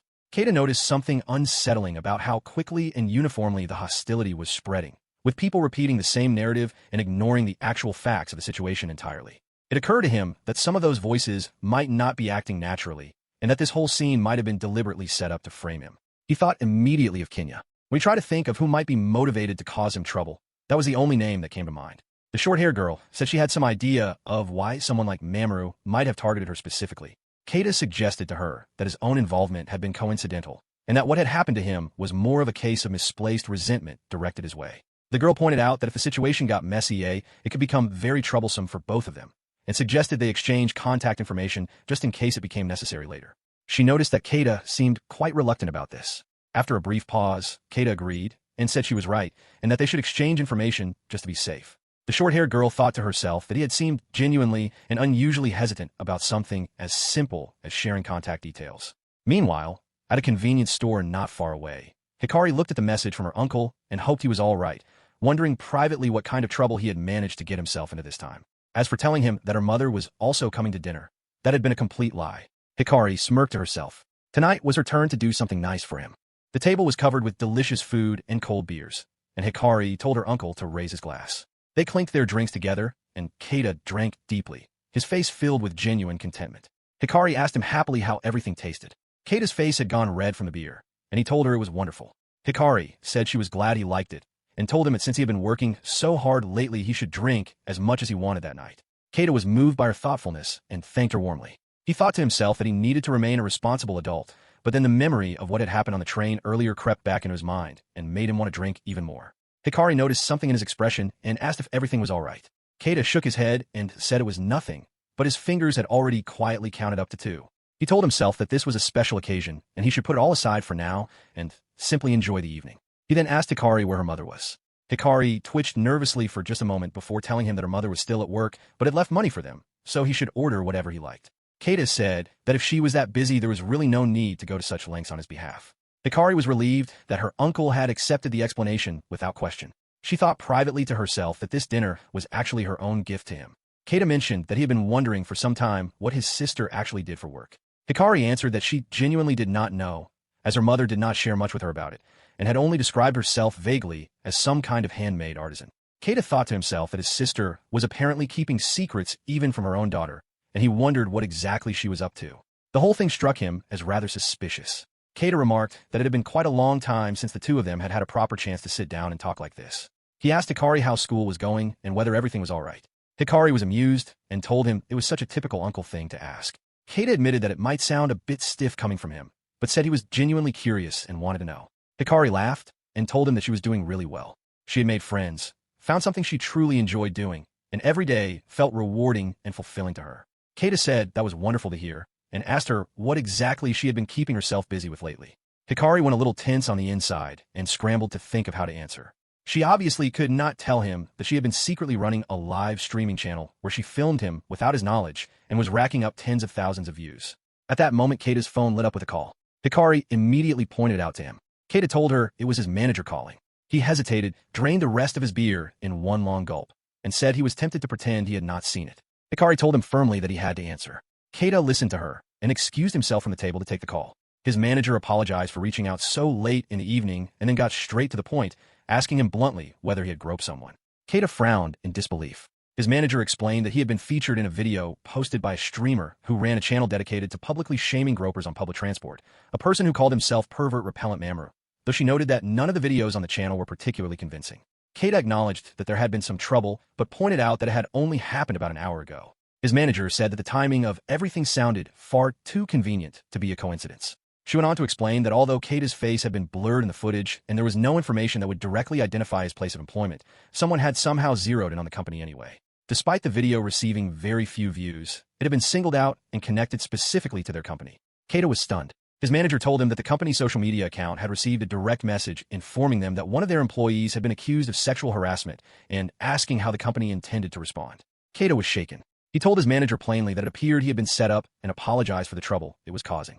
His manager asked him directly who he had managed to get on the wrong side of, because she did not believe for a moment that he was the type to grope anyone. Keita smiled quietly at hearing that. He asked her whether she trusted him. His manager replied that she knew Keita well enough to know that his instinct for self-preservation far outweighed any other impulse, and that he would never do something as reckless and self-destructive as groping a stranger on a train. Keita smiled again, thinking to himself that his manager understood him surprisingly well. His manager then said that the whole operation was too carefully planned to be the work of a small-time streamer acting alone. Keita agreed, saying that while it was still just his own guess, he believed someone with significantly more resources and influence was behind it. His manager thought quietly for a moment and said that given everything that had happened recently, only one name came to her mind. Keita spoke the name at the same moment she was thinking it. The Doom production manager, Kinya Kachidoki. Keita's manager was furious. She ranted that the largest company in the entire industry had made a deeply inappropriate proposition to one of their sales representatives, had been turned down, and was now retaliating through harassment. She found it utterly ridiculous and could not understand what kind of grown adult man would behave that way. Keita told her he agreed completely with her assessment, but pointed out that without any solid evidence, there was little they could do yet, and that they needed to think carefully about how best to handle the situation. His manager took a breath and calmed herself down, acknowledging that he was right, though she added that he ought to be more visibly upset about the whole thing. She told him they would discuss the best course of action the following morning and that he should not be late. Keita informed her that he had already obtained the contact information of the young woman who had been present during the incident, and that they had both spoken with the station staff, so in terms of initial steps the situation was not in bad shape. His manager said that the video itself had very little evidential value and had not spread widely enough to cause significant damage, making it essentially impossible to hold him accountable based on it alone. Keita asked whether he could take that to mean the company would not be pursuing any disciplinary action against him. His manager confirmed that was correct and said she trusted him. She added with feeling that she had a deep contempt for people who use sex as a bargaining tool in business dealings, and an equal contempt for people who tried to exploit social justice causes to manipulate others. Keita told her he would come back to the office if it was necessary. But his manager told him he was in the middle of a family dinner and should enjoy the rest of his evening, even apologizing for having interrupted it before ending the call. Keita thanked her sincerely. He stood alone for a moment with his phone in his hand, thinking it through. There was no evidence. The video had his face blurred and contained no identifying information. He reasoned that whoever was behind it had deliberately kept everything at the bare minimum, likely because they knew the evidence was not strong enough to hold up under scrutiny, and that going after the Mamara streamer through legal channels would probably be a waste of time. He thought bitterly to himself that people who operated this way always seemed to be very good at shielding themselves from consequences. He let out a disgusted sneeze at the thought of them. Behind him, a waiter noticed the heavy and oppressive aura radiating from Keita and called out to him nervously. Keita seethed inwardly. Being framed personally was one thing, but they had dragged his company, his colleagues, and his family time into it as well. He extended his fingers and counted grimly to 3. A few moments later, he returned to the table where Hikari was waiting, but the change in him was immediately obvious. He was visibly more imposing, radiating a dark and grim energy that made the air around him feel heavy. Hikari nearly choked at the sight and nervously asked what had happened to him and whether he was all right. Keita smiled at her and said everything was fine, though the smile did nothing to reassure her, and she found it deeply unsettling. She watched as he picked up a glass of beer and drained the entire thing in one long, unbroken gulp. He then admitted to her that there had been a small amount of trouble at work. Hikari stood up immediately and told him not to worry about her, that she would take a taxi home and that he should go back and deal with whatever he needed to. Keita told her it was very kind of her and pressed a banknote into her hand. Hikari protested that he did not need to do that, reminding him that this dinner was supposed to be something she and her mother were treating him to. Keita insisted that the money was his way of making up for having cut their time together short, and told her to keep whatever was left over as pocket money. Hikari tried once more to refuse, but Keita was already on his way out the door and not listening. Watching him leave, Hikari had a strong feeling about where he was headed. She immediately logged in to the Shinjuku Batter's official channel and posted a breaking news announcement that the Shinjuku Batter would be live streaming an intense batting session that very night. The comments section exploded immediately, with viewers saying they had been waiting for exactly this. Hikari kissed her phone with excitement and immediately called the waiter over for the bill. She did not know exactly what had happened or what her uncle was about to do, but she had absolutely no intention of leaving him to face it alone. Meanwhile, at the batting cage, Keita paid his entrance fee. The storekeeper told him it would be the usual 500 yen. But Keita had something different in mind tonight. He was still burning with fury as he thought about the industry leader who used the promise of business as leverage to coerce people into sleeping with him, and a streamer who had tried to frame an innocent person for sexual harassment on a public train. The kind of utterly despicable people who made a person genuinely wonder whether any functioning brain existed inside their heads. Keita told the storekeeper that tonight he would not be going to his usual spot. Tonight, he was going to the Incubus Palace, a dungeon area known for its lust-driven monsters. He was planning to beat every single one of them into the ground. The Incubus Palace was a dungeon that closely resembled the red light district of Shinjuku's Kabukicho area. One theory held that a warping of space and time during the dungeon disaster had caused the former red light district to merge with the dungeon, giving birth to this strange and volatile place. The area had been particularly chaotic during the initial disaster, and a great many people had lost their lives there as a result. Even within the broader Kabukicho dungeon, the Incubus Palace stood apart as something especially dangerous and unique, filled as it was with monsters and demons that had been born from the energy of sexual desire. The monsters inhabiting the place were shouting out their preferences as Keita arrived, one after another calling out various features they found attractive, hollering about average-looking men, beefy businessmen, dress shirts and rolled-up sleeves, and dorky glasses. Keita walked in and came face to face with these devils of sexual obsession. He went there from time to time. One of the monsters turned its attention to Keita and began repeatedly exclaiming about how deliciously large and muscular he was. When Keita felt the urge to swing, he sent the creature flying with a single powerful strike. The monster crashed violently into a building. Keita muttered to himself that he would give that one a perfect score. He thought privately that nothing quite matched the satisfaction of sending sex-crazed creatures flying through the air. He thought about everything he had been carrying with him, the abuse of corporate power, the sleazy business proposition, the sexual harassment, the false groping accusation on the train, and all the other forms of nonsense that had been piling up. He had been quietly bottling all of it inside himself, and now he was going to release every last bit of it on these monsters. He took another step forward.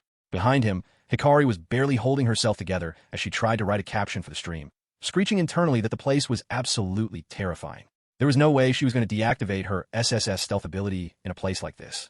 The monsters that appeared in the Shinjuku Incubus Palace were primarily demons, and they were particularly formidable. Not only did they reduce any incoming physical damage to less than half, they were also highly resistant to magic. And if a person was defeated by them, the consequences were deeply unpleasant regardless of the victim's gender. Hikari had not noticed that one of the demons had already positioned itself directly behind her. By the time she became aware of it, Keita had already charged toward it, shouting furiously about dirty creatures who grope people on crowded trains and declaring that he was going to make them pay for it. He swung and connected with devastating precision, and the demon let out a pained groan.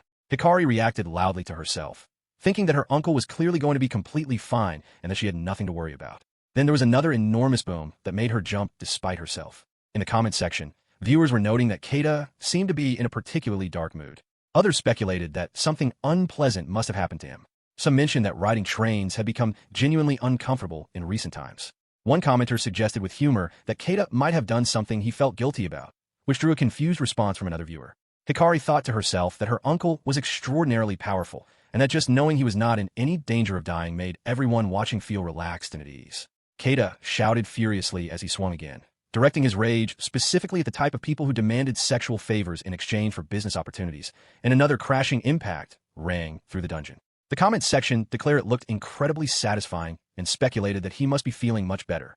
Others said he clearly had a lot of built-up stress and hoped he would eat something good afterward. Then a large donation appeared in the stream, and Hikari reacted with delight. She responded to the commenters and thanked the generous donor. She thought happily about the loyal audience that had formed around the channel. They had already reached monetization, which meant advertisements were now running alongside the content. She thought to herself that when she eventually made a real fortune from all of this, she would hand every bit of it to her uncle, so he could quit his job and spend the rest of his days living freely. She chuckled at the thought, and suddenly there was a flash from somewhere above, and something came hurtling down and struck the ground near Keita. It was a spear. Keita looked around, trying to figure out where it had come from. A moment later, the spear released a powerful sphere of destructive energy. Keita reacted instantly and leapt out of the way, barely avoiding the force of the blast. He made a quick decision and swung his bat directly at the sphere, producing a thunderous roar of impact. The force of it disrupted Hikari's live stream, cutting the feed entirely. She was shocked and could not understand why it had gone down. The comment section erupted in confusion, with viewers asking what had happened and whether the drone had been destroyed, debating whether the man was in trouble, and concluding that he was far too powerful to be in any real danger, and begging for the stream to be restored. Hikari began to wonder with some anxiety whether her uncle had somehow figured out that she had been streaming him. When the dust settled, the spear that had embedded itself in the ground was suddenly gone. Keita noticed this with surprise. It had returned to the hand of a woman who was standing behind him. The woman moved swiftly, dashing behind him and swinging at him in one fluid motion. But Keita was already alert and managed to dodge the slashing strike. As their weapons made contact with each other, Keita called out for her to stop, and the woman froze in place. Keita looked at her. The woman's expression became troubled. She was surprised to realize that she was looking at a human being. She bowed and apologized sincerely. Keita told her carefully to please be more mindful of her surroundings. She apologized again and said she had not expected anyone else to be there.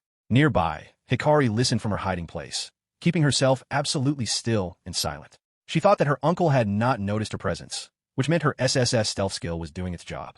She reasoned that the live stream had cut out because her familiar spirit drone had been caught in the area of effect from the attack a moment ago. But she found herself completely baffled by something else entirely. She could hardly believe what she was seeing. Standing there in the Incubus palace was a woman who was, by any measure, an enormous figure in the streaming world. She was a top-tier Doom production streamer on the same level as Swearin, a platinum-ranked female streamer known as the strongest physical solo attacker currently active, and an artist known as a spear dancer.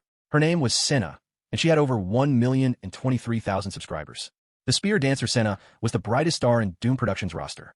Unlike Swearin, whose public persona was fairly well known through social media and mainstream outlets, Senna kept her private life completely hidden from the public, making her an enigmatic and extraordinarily popular dungeon streamer. Her latest music video had surpassed 300 million streams, and she was performing the theme song for a major film called 10 Piece.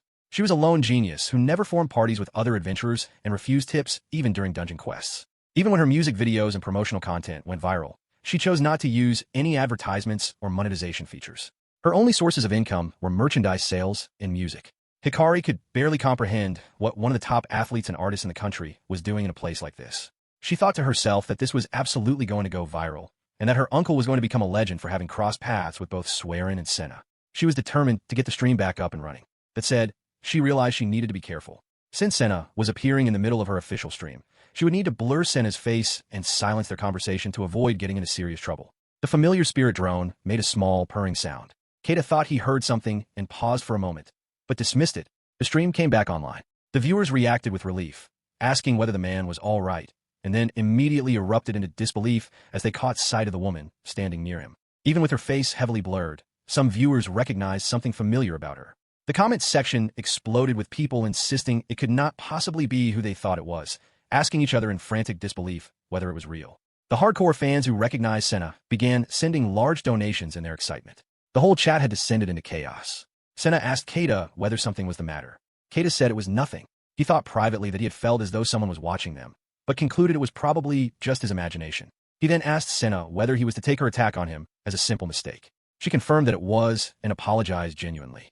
She explained that her eyesight was poor and that she had mistaken him for a monster. Keita told her plainly that attacking him with a legendary weapon had the very real potential to kill him, and that she should never do that again.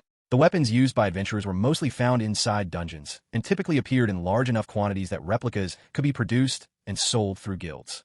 However, there were certain weapons that could not be replicated with any modern technology.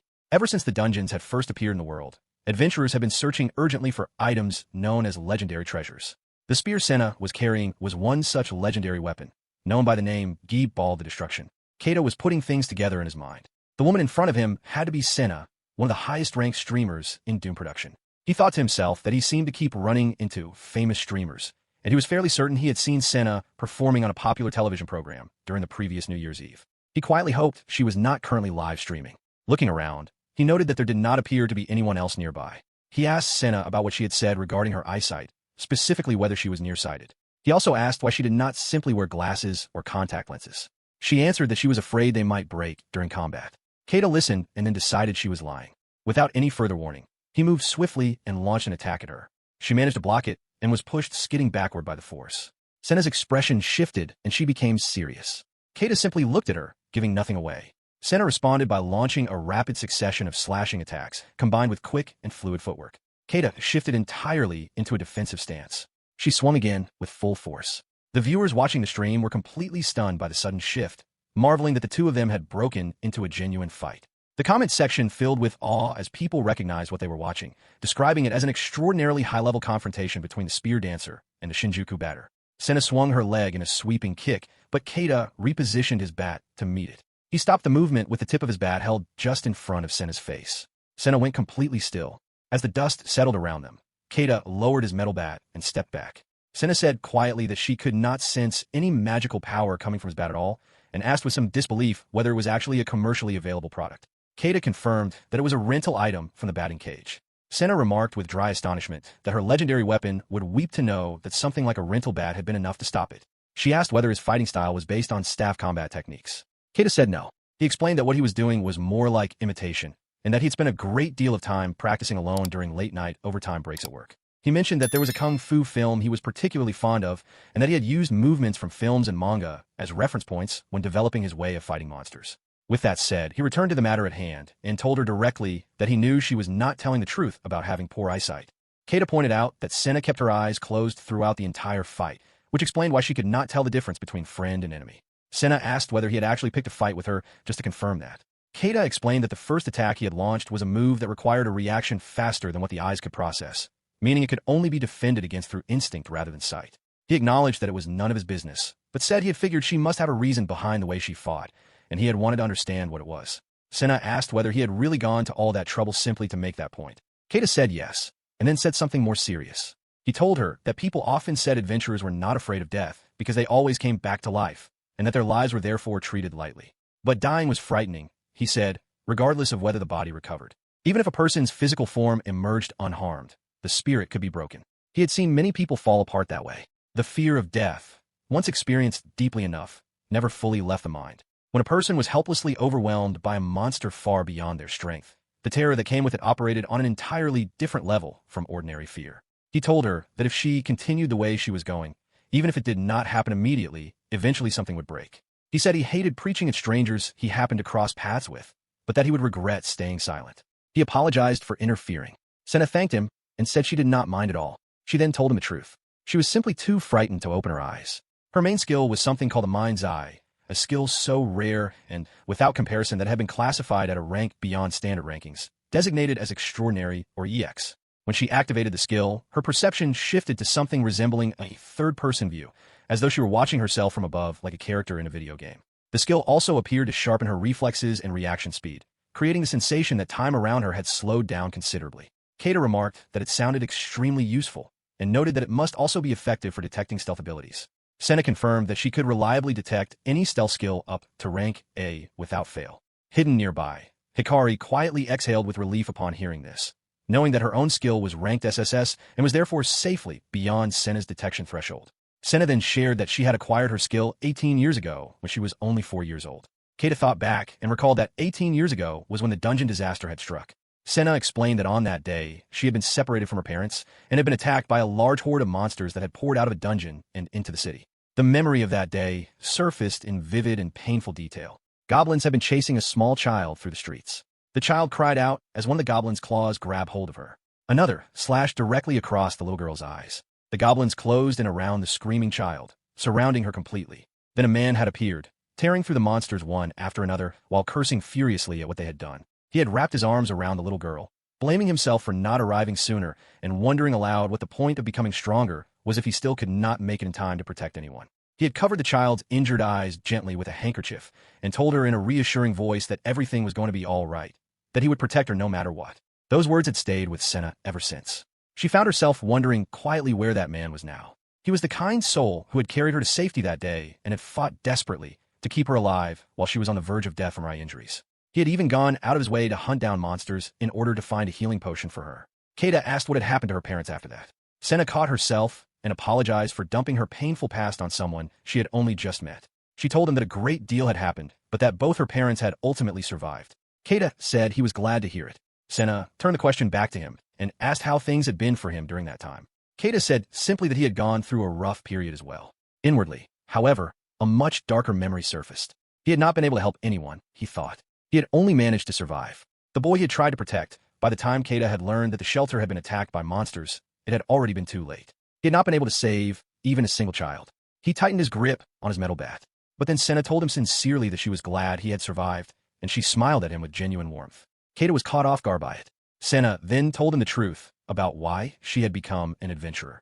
She had done it to find and thank the person who had saved her life. After reuniting with her parents, the chaos that followed had made it impossible to track the man down, and she had lost contact with him entirely. She had reasoned that if she became famous enough, The person who had helped her might one day notice her and reach out. Keita said he understood.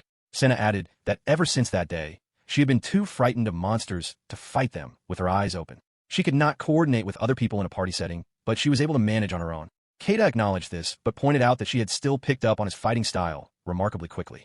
Senna said that she could do something similar through instinct alone. Keita responded with quiet understanding, and then said, though he recognized he was once again pushing into matters that were not his concern, that someone had gone to considerable lengths to save her life, and she ought not to throw it away by overdoing things. If something happened to her, the person who had saved her would be deeply saddened by it. He added with a hint of dry humor that it was simply hard for him to watch young people get hurt, being the delicate older man that he was. Senna smiled. She thought to herself that he was a genuinely interesting person.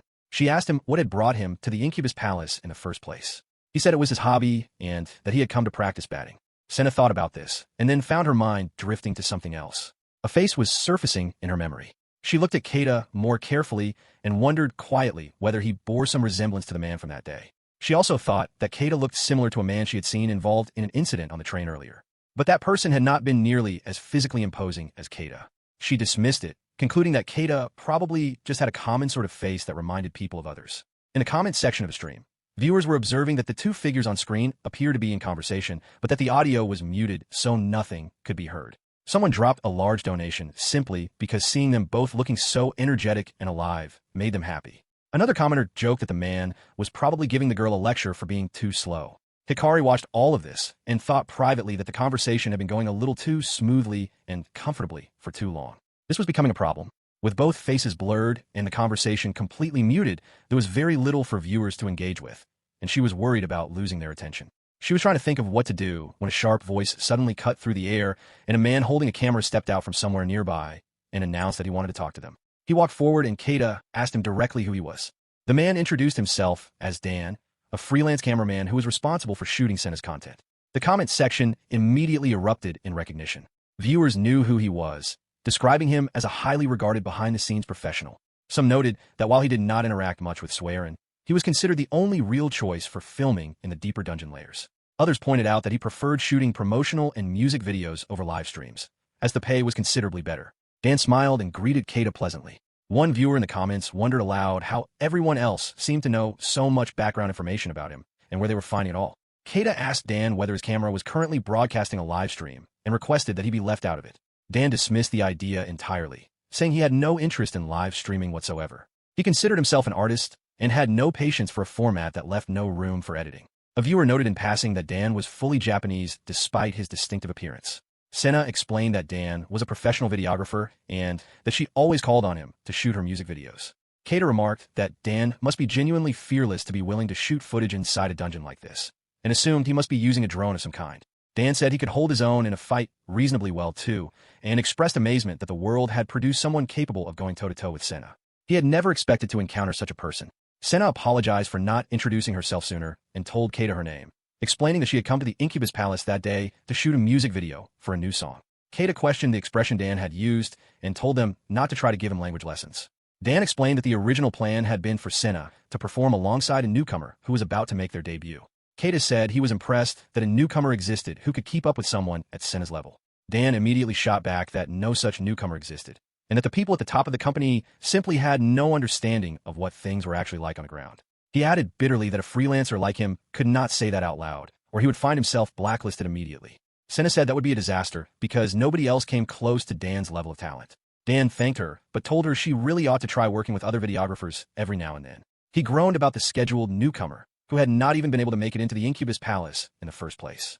Keita remarked that it was a completely unreasonable demand, the kind of situation where management issued instructions without any real understanding of what was actually required on the ground. Dan agreed wholeheartedly, and Senna observed that Keita seemed to relate to the situation very personally. Keita said simply that something similar had happened to him recently. Senna sensed that something unpleasant had occurred in his life and left the thought unspoken. Keita asked whether the newcomer was all right. Dan said they had fled long ago and were almost certainly sitting somewhere outside enjoying a warm drink. He complained that amateurs were always like that. He then turned to Keita and asked whether he would be willing to appear in the promotional video in the newcomer's place, pressing his palms together in a gesture of earnest pleading. Dan said he was certain that with Keita's participation, they would be able to produce the finest promotional video he had ever made, and he asked with genuine desperation. He immediately recognized from Keita's expression that the answer was not going to be enthusiastic and acknowledged that his approach had been a little abrupt before apologizing and asking if he could make a proper formal offer instead. The viewers in the comments section were dying to see whatever expression Keita had made and were sending large donations begging for it. Dan laid out his proposal. He said that Keita's name would naturally be listed in the official credits and that Doom Production would provide compensation. Before he could finish discussing the specifics, Keita cut him off and said that money was not the issue.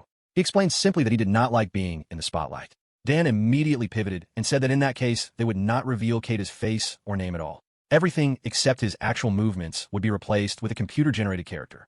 Dan added that he would keep Keita's involvement completely secret from the company and pay him out of his own personal funds.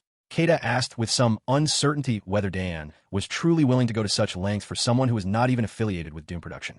Dan said absolutely, and that he was so captivated by what he had seen that he would spend every last penny he had to capture Keita and Senna performing together. It was his commitment as a professional videographer, and he meant every word. Senna then turned to Keita and said softly that if he did not mind, she would also like to ask him to be in the video. Keita was surprised. Senna explained that with Keita as her partner, she could truly give everything she had. With the originally scheduled performer, she would have had to hold herself back considerably, and that was not something she was willing to accept. For the sake of the people waiting for her music and her performance, she wanted to give her absolute best, and she asked him sincerely to consider it. Keita adjusted his glasses and thought it over. He glanced at his watch and mentioned that the bat he was using was a rental, costing 500 yen per hour, and that he had only about 30 minutes remaining. Senna apologized for keeping him. Keita said he would work through the dungeon in the remaining 25 minutes, and he was already taking his first step forward. Senna lit up and agreed with excitement. Keita added that he did not need any compensation, and that if they wanted to simply join him and capture whatever happened, that was perfectly fine with him. Dan was fired up and told them to leave everything to him. He immediately deployed what he called his automatic interception, background music, and video recording drone swarm, named Albacore, and announced the deployment was complete. He called for the music to start. As they moved into the dungeon, Keita remarked that he liked the song playing and asked whether it was new. Senna said yes and thanked him warmly. Keita thought to himself that the song seemed to carry some kind of energizing effect, as he found himself becoming genuinely pumped up by it. Monsters began appearing and moving toward them. Keita moved quickly and dispatched them with swift and decisive swings of his bat, sending each one flying. He exclaimed with satisfaction at the sound each impact made. Senna laughed beside him, genuinely amazed that she could go all out without holding back at all. Keita confirmed that she absolutely could. She raised her spear, and a magic circle materialized above her. She chanted the name of her technique, and enormous emerald shards came raining down from above, piercing through the monsters below. Keita thought privately to himself with some embarrassment that here he was, an old man completely caught up in the fun of pairing up with a young woman at her invitation. He found it painfully awkward to admit, even to himself, but he simply had not been able to turn her down. The two of them exchanged a glance as they moved in rhythm with the music. Senna and Keita continued through the dungeon together, and at one point Keita swept her up and launched her into the air. He thought to himself that people who took genuine pride in their craft were something he could not help but deeply admire. From midair, Senna unleashed her technique again, raining another wave of emerald shards down on the monsters below. In the comment section, the reactions were coming in fast and thick. Viewers noted that they had cleared the second stage in exactly 13 minutes and cheered for Keita. Others pointed out that a certain high-profile streamer had taken 8 hours with a party of 36 people to do the same thing, and others responded that that had apparently been an intentional joke at the party's expense. Someone remarked that Keita was fortunate to be so strong, saying if they had his power, they would not need to hold down a regular job. Another viewer praised the fact that Senna's new song was being recorded live and sent a large donation. Hikari was astonished at how quickly everything was picking up momentum. It was going viral. Back in the dungeon, Keita and Senna pressed deeper into the Incubus palace until they came upon something that stopped them. Looking upward, they found themselves staring at the dungeon's boss. The enormous demon hovered above them, gripping a vehicle in its massive claws. A loud creaking sound filled the air, and both Keita and Senna looked up toward the source of it. The vehicle that the boss was gripping still had its engine running, its wheels straining and spinning as though trying to push forward despite being held in the air. The boss lurched and let out a thunderous roar. The comment section exploded in reaction, with viewers expressing disbelief at how suddenly and randomly such an enormous boss had appeared, complaining about whoever was responsible for managing the dungeon and comparing the absurdity of it to something out of a poorly designed video game. Others noted with dismay that the boss was surrounded by a poison swamp, making the entire area a nightmare to navigate, and several viewers declared that getting anywhere near the creature would be essentially impossible.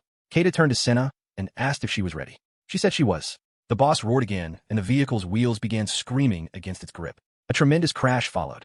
More comments poured in saying the boss was completely unbothered by the unstable and treacherous ground beneath it, and that defeating it seemed out of the question. Others pushed back and said it would be fine because the man in the suit was there. As the smoke and debris cleared, viewers could make out Keita moving quietly and carefully behind the boss. He came in close and struck it firmly across the back with his metal bat. The boss crashed to the ground. Viewers asked in excitement whether the old man had taken it down. The answer came quickly as the creature began hauling itself back upright. It was not finished. Senna was already moving, leaping rapidly from one piece of debris to the next with practiced precision. She brought her spear to bear and called out the name of her legendary weapon, unleashing an immense surge of power directly into the boss's head. The creature let out a howl of agony and retaliated by breathing fire in a wide and devastating arc. Keita barely managed to counter the blast in time. The flames filled the entire livestream screen, and viewers anxiously asked whether Keita had been caught in it, with some barely able to watch and others wondering whether he had survived. One viewer sarcastically asked why everyone seemed to be cheering for the monster. Then someone in the comments pointed out with alarm that Keita's clothing did not appear to be proper dungeon equipment, questioning with disbelief how that was even possible. Both Senna and Hikari stared in surprise as a shoe stepped out from the settling smoke and Keita emerged, completely unharmed. He spoke calmly, making an observation about how even intangible things had a core at their center. The comment section erupted all over again, this time with viewers reacting strongly to the sound of his filtered voice, with some declaring it unreasonably attractive and others expressing heated agreement. Large donations appeared alongside the flustered comments. Hikari was thrilled to see how deeply her uncle's fanbase was responding to him. Other viewers noted with amazement that Keita appeared to be gathering and winding up the flames themselves, pulling them inward rather than simply avoiding them. Keita dragged his bat along the ground and swung with everything he had. He remarked that if a person could identify and strike the core of something, they could knock absolutely anything out of the park regardless of what it was. He called out the name of his technique as he connected with the captured energy, compressing it into a concentrated ball of power. The ball grew larger and more intense as it traveled toward the boss. At that moment, the vehicle the boss had been holding revved its engine once more and lurched forward. As it rattled and shook, Keita swung at its wheels and redirected its trajectory directly toward the boss. Senna launched herself upward at the same moment, and by the time the boss looked up toward her, it was already far too late. The vehicle and the ball of compressed power collided with the creature simultaneously and detonated in a massive explosion. Jewels and coins rained down through the air as the blast settled, and when the smoke finally cleared, there was nothing left of the boss at all. Dan erupted with applause and shouted that it had been extraordinary, declaring them the greatest combination he had ever had the privilege of filming. Keita adjusted his glasses quietly. Senna turned to face him and asked what his name was. Keita said he should have told her sooner and invited her to simply call him K. Senna repeated the name with a smile and asked whether it was like the word for small and cute thing. Keita clarified that it was written with the Chinese character meaning firefly, explaining that fireflies shine brilliantly and briefly before fading away. Senna said she did not like the sound of that at all, even if it was meant as a joke. She turned the name over in her mind, quietly, thinking about the image of a firefly. She then looked at Keita with genuine sincerity and thanked him from the heart. It had been a performance she said she would never forget. Keita smiled. Nearby, the familiar spirit drone let out a soft purring sound. Hikari jumped slightly at the noise. The comment section surged once more with intensity. Viewers praised the extraordinary quality of what they had just witnessed and begged for the mosaic over Keita's face to be removed. Others declared with obvious emotion that Senna appeared completely taken with the man and sent increasingly large donations while admitting their minds had been utterly broken by what they were feeling. Other viewers laughed at the state of Senna's fans and called them completely unhinged in the best possible way. Someone pointed out that what they had just watched was essentially the behind-the-scenes making of Senna's new music video, captured live. Others simply sent money along with messages of gratitude for having been shown something so unexpectedly wonderful. Hikari stared at her phone in amazement. The channel had surpassed 140,000 subscribers. She could barely believe it. Senna's influence was on an entirely different level, and the donations were still coming in wave after wave. Hikari mumbled to herself in giddy disbelief, quietly thanking both her uncle and Senna for what they had just made possible. Inside the Shinjuku Kabukicho dungeon at the respawn point, the group walked together through the area. Senna observed that since it was late at night, there were very few other adventurers around. Dan remarked that every time he came to this particular spot, it reminded him of a fountain square back in Yamita, specifically the third-generation one, and that it carried a somewhat melancholy atmosphere. Keita was mildly surprised to learn that Dan was from the Kansai region. Keita thanked both Dan and Senna for helping him collect the item drops, which he referred to casually as picking up trash. Dan received the city-designated garbage bag full of collected items and remarked with some amusement that he had never heard anyone describe gathering dungeon drops as trash collection before. Senna asked Keita whether he was truly comfortable with splitting the haul evenly between them, given that he had done the overwhelming majority of the work. Keita said it was fine and told them he was heading off.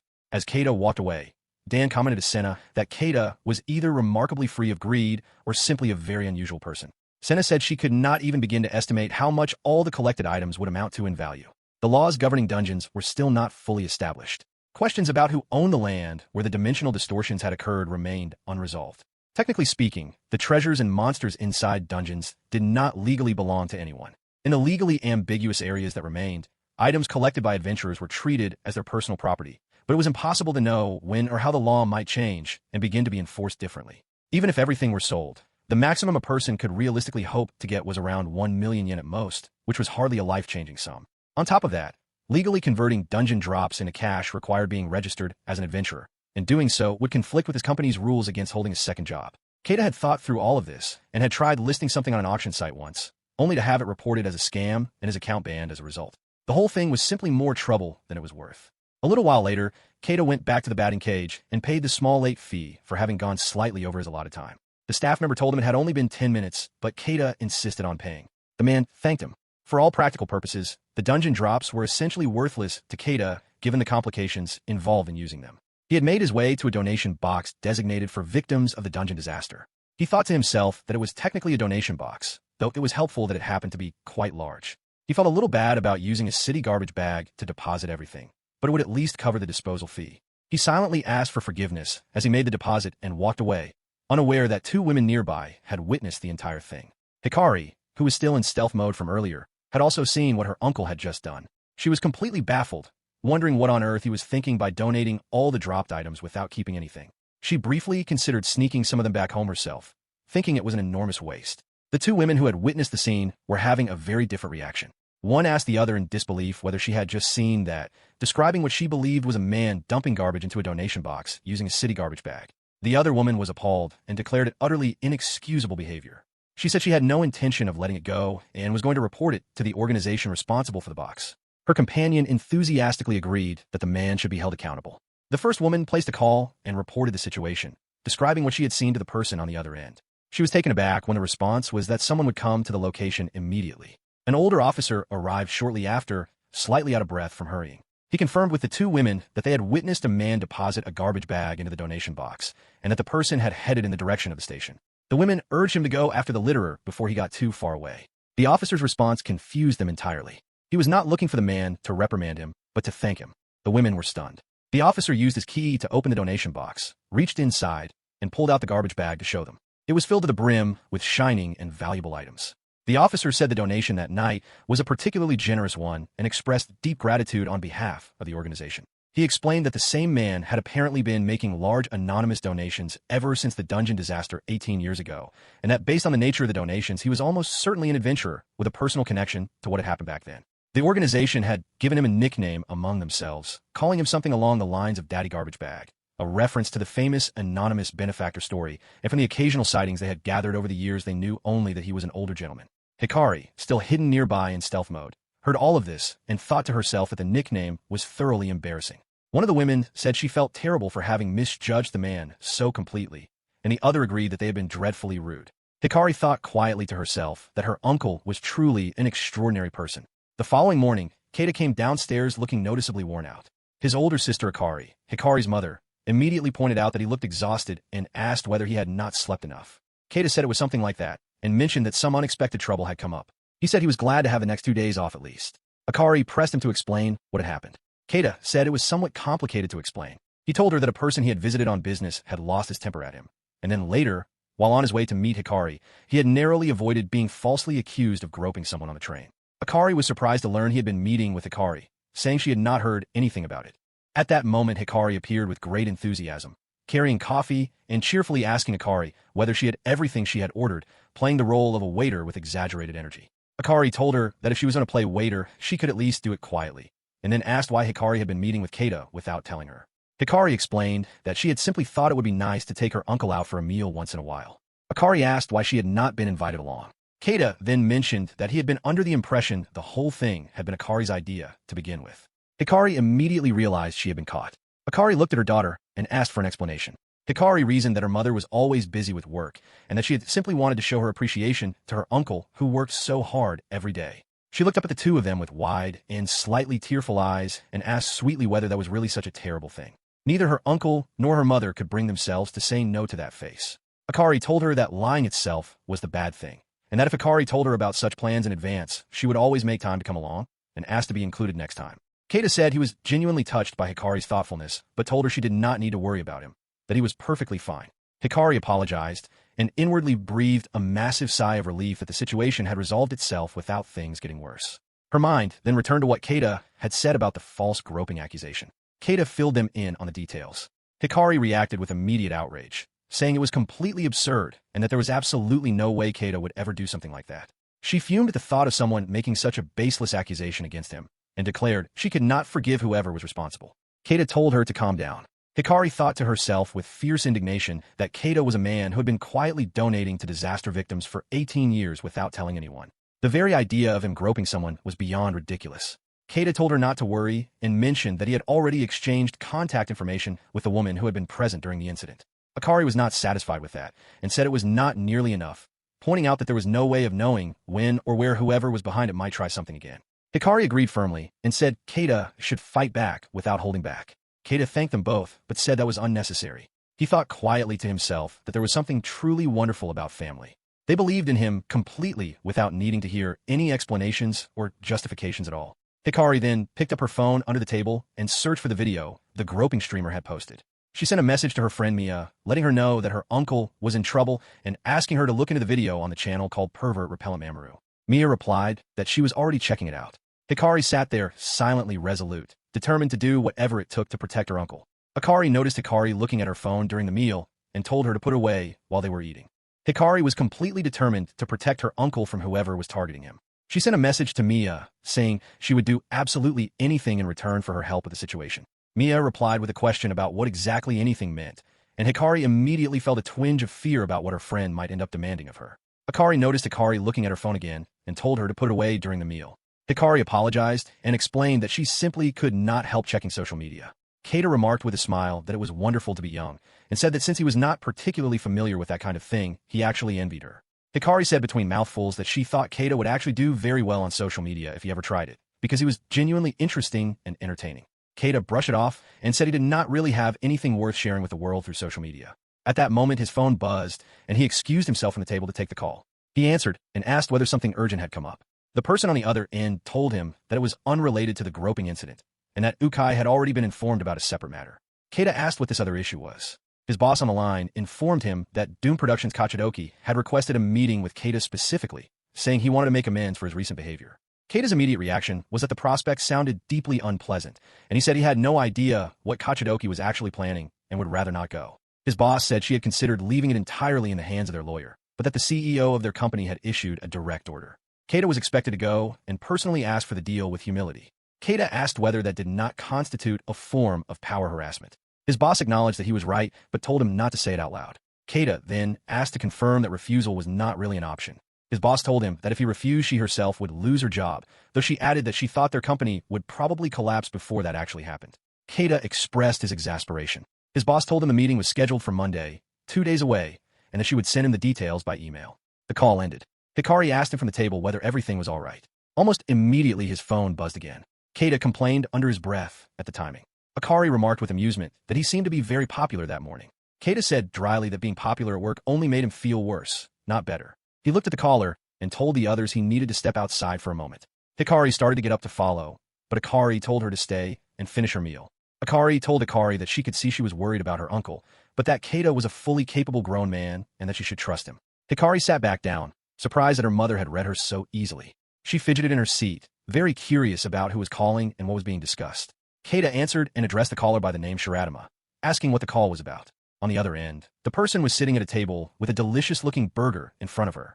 It was the adventurer Swearin, whose full name turned out to be Swearin Shiratama. She apologized on behalf of someone from her company for what had been done to Keita. Keita was surprised that she had already heard about the situation. Swearin explained that there was a rumor circulating at the office about a salesperson from Adventure Book Company having gotten into a conflict with someone referred to internally as Doki. Keita quickly worked out that Doki must be the nickname Kachidoki had used back during his time as an active adventure streamer. Swearin warned Keita that Doki was a dangerous person and urged him to be careful. Sitting with her were two companions named Rindo and Amazuru. who were eating alongside her. Keita asked what she meant by dangerous. Swearin explained that Doki had a particular way of operating. He believed in starting off on the worst possible terms with someone, then turning that conflict into a friendship through one-on-one confrontation. In his mind, it was a bonding process. Swearin suggested Keita simply think of Doki as someone from a much more primitive way of thinking. Keita found it hard to believe that such behavior was actually happening in the modern world. Swearin sighed and added that whenever things did not go Doki's way, he had a habit of drawing people he had issues with into dungeon confrontations. Keita asked how someone like that managed to keep his position without being fired and questioned what kind of compliance standards Doom Production was operating under. Swearin said Doki had connections to someone higher up in the company. Amazuru added that according to the rumors among the office staff, those connections amounted to Doki apparently having damaging information on a person in a position of power, which was how he consistently avoided consequences for his behavior. Keita understood immediately how that dynamic worked and why it was so effective. Swearin then mentioned that there were also rumors about Doki having a streamer on his side who performed unofficial citizen arrests and helped suppress any trouble before it could become public. Keita connected this to what had happened on the train, telling Swearin that on the same night he had clashed with Doki, someone had falsely accused him of groping a woman in public. Swearin apologized and said she was certain that it had been Doki's doing. Everything was starting to make sense to Keita now, including why Doki had summoned him to a meeting. Swearin asked with concern whether Keita was all right, and offered that if he wanted she could speak to the higher-ups at Doom Production on his behalf, and that they could even arrange a proper collaboration together through legitimate channels. Keita thanked her genuinely, but said he could not ask her to take on that burden for him, especially given that it sounded like it could put her in a difficult or dangerous position as well. Swearin muttered quietly that Keita had already ended up collaborating with Senna, and that it was not fair. On his end, Keita was not paying attention to that remark. His mind was working through the problem. If his company went under because of this situation, the consequences for him personally would be severe. He was also well aware that changing jobs at a stage of life was not a realistic option, and that he had completely forgotten how to put together a proper resume. He needed to settle things himself. He told Swearin over the phone that the situation was this. He had been summoned by Kachidoki for Monday and would very likely be dragged into a dungeon confrontation. Swearin was about to offer help when Keita explained that he worked in sales. She had not been expecting that. He went on to explain that sales work was essentially about putting one older man across a table from another older man, and that those men came in all varieties, selfish, cowardly, unpleasant, and occasionally decent, but that most of the time they simply made reasonable demands of each other. Despite being adults in age, he said few of them actually behaved like adults. Swearin told him that the way he described it sounded rather frightening. Keita said that what he was really trying to communicate was that people in sales were fundamentally operating in a morally gray world, but that even people operating in that world had to do their jobs, or the systems that kept everything running would break down. Swearin asked whether he could honestly call a job if it involved being summoned by someone with the manner of a gangster and getting beaten up in a dungeon. Keita said that was perfectly fine as long as it happened within working hours, and told her there was no reason for her to worry. Swearin insisted that even so, she wanted to recommend him for projects and help create opportunities for him. Keita asked her not to mention his name in connection with any of that. He explained that if he were promoted on the basis of her efforts rather than his own, he would end up in a hollow management role with more responsibility and less actual pay. He groaned at what he described as the darkness of the modern professional world. After a brief pause, Keita asked Swearin whether she knew Senna personally. Swearin said of course, though they did not interact much outside of work, and she would genuinely love to spend more time with her. Keita said that worked out perfectly. He mentioned that he had happened to meet Senna the previous night and had come away with a business card from one of her staff members, and that he intended to ask Dan to reach out to Senna on his behalf. Swearin, hearing the name Dan, immediately recognized who Keita must be referring to. She asked him what exactly he was planning. Keita said that since he had no choice but to face Monday's meeting regardless, he would rather resolve everything sooner than later and handle it in the most straightforward way available to him. On Monday, Keita arrived at Shinjuku Station and immediately began taking in his surroundings with a careful and practiced eye. He noted a man carrying a guitar case that almost certainly contained a sword, and another nearby whose posture and the way he carried himself suggested a concealed weapon, probably a hammer. He glanced at his watch. It was 7 in the morning and right on schedule. He had spent the earlier parts of the day at work handling whatever had come up, and both his boss and Ukai had been genuinely worried about him before he left. He appreciated their concern. The two men positioned in front of him were almost certainly there to block any attempt he might make to escape. He walked forward calmly. The real threat, he reasoned, will be coming from behind. As if perfectly timed, someone behind him called out and accused him of being a pervert. A moment later, he felt the sharp press of a knife against his side. Keita thought to himself with mild disbelief that they were actually kidnapping him in broad daylight like this. He immediately reacted by letting out an exaggerated and dramatic scream. The man behind him told him to be quiet and to come along. The group began moving together through the station. Keita played the part of someone frightened and compliant. A surveillance device of some kind nearby appeared to activate and turn toward them. The man told Keita to pick up his pace. Keita responded by loudly complaining that he was being hurt and begging them not to hit him, making sure to be as audible as possible. Everything, he thought to himself with quiet satisfaction, was going exactly according to his plan.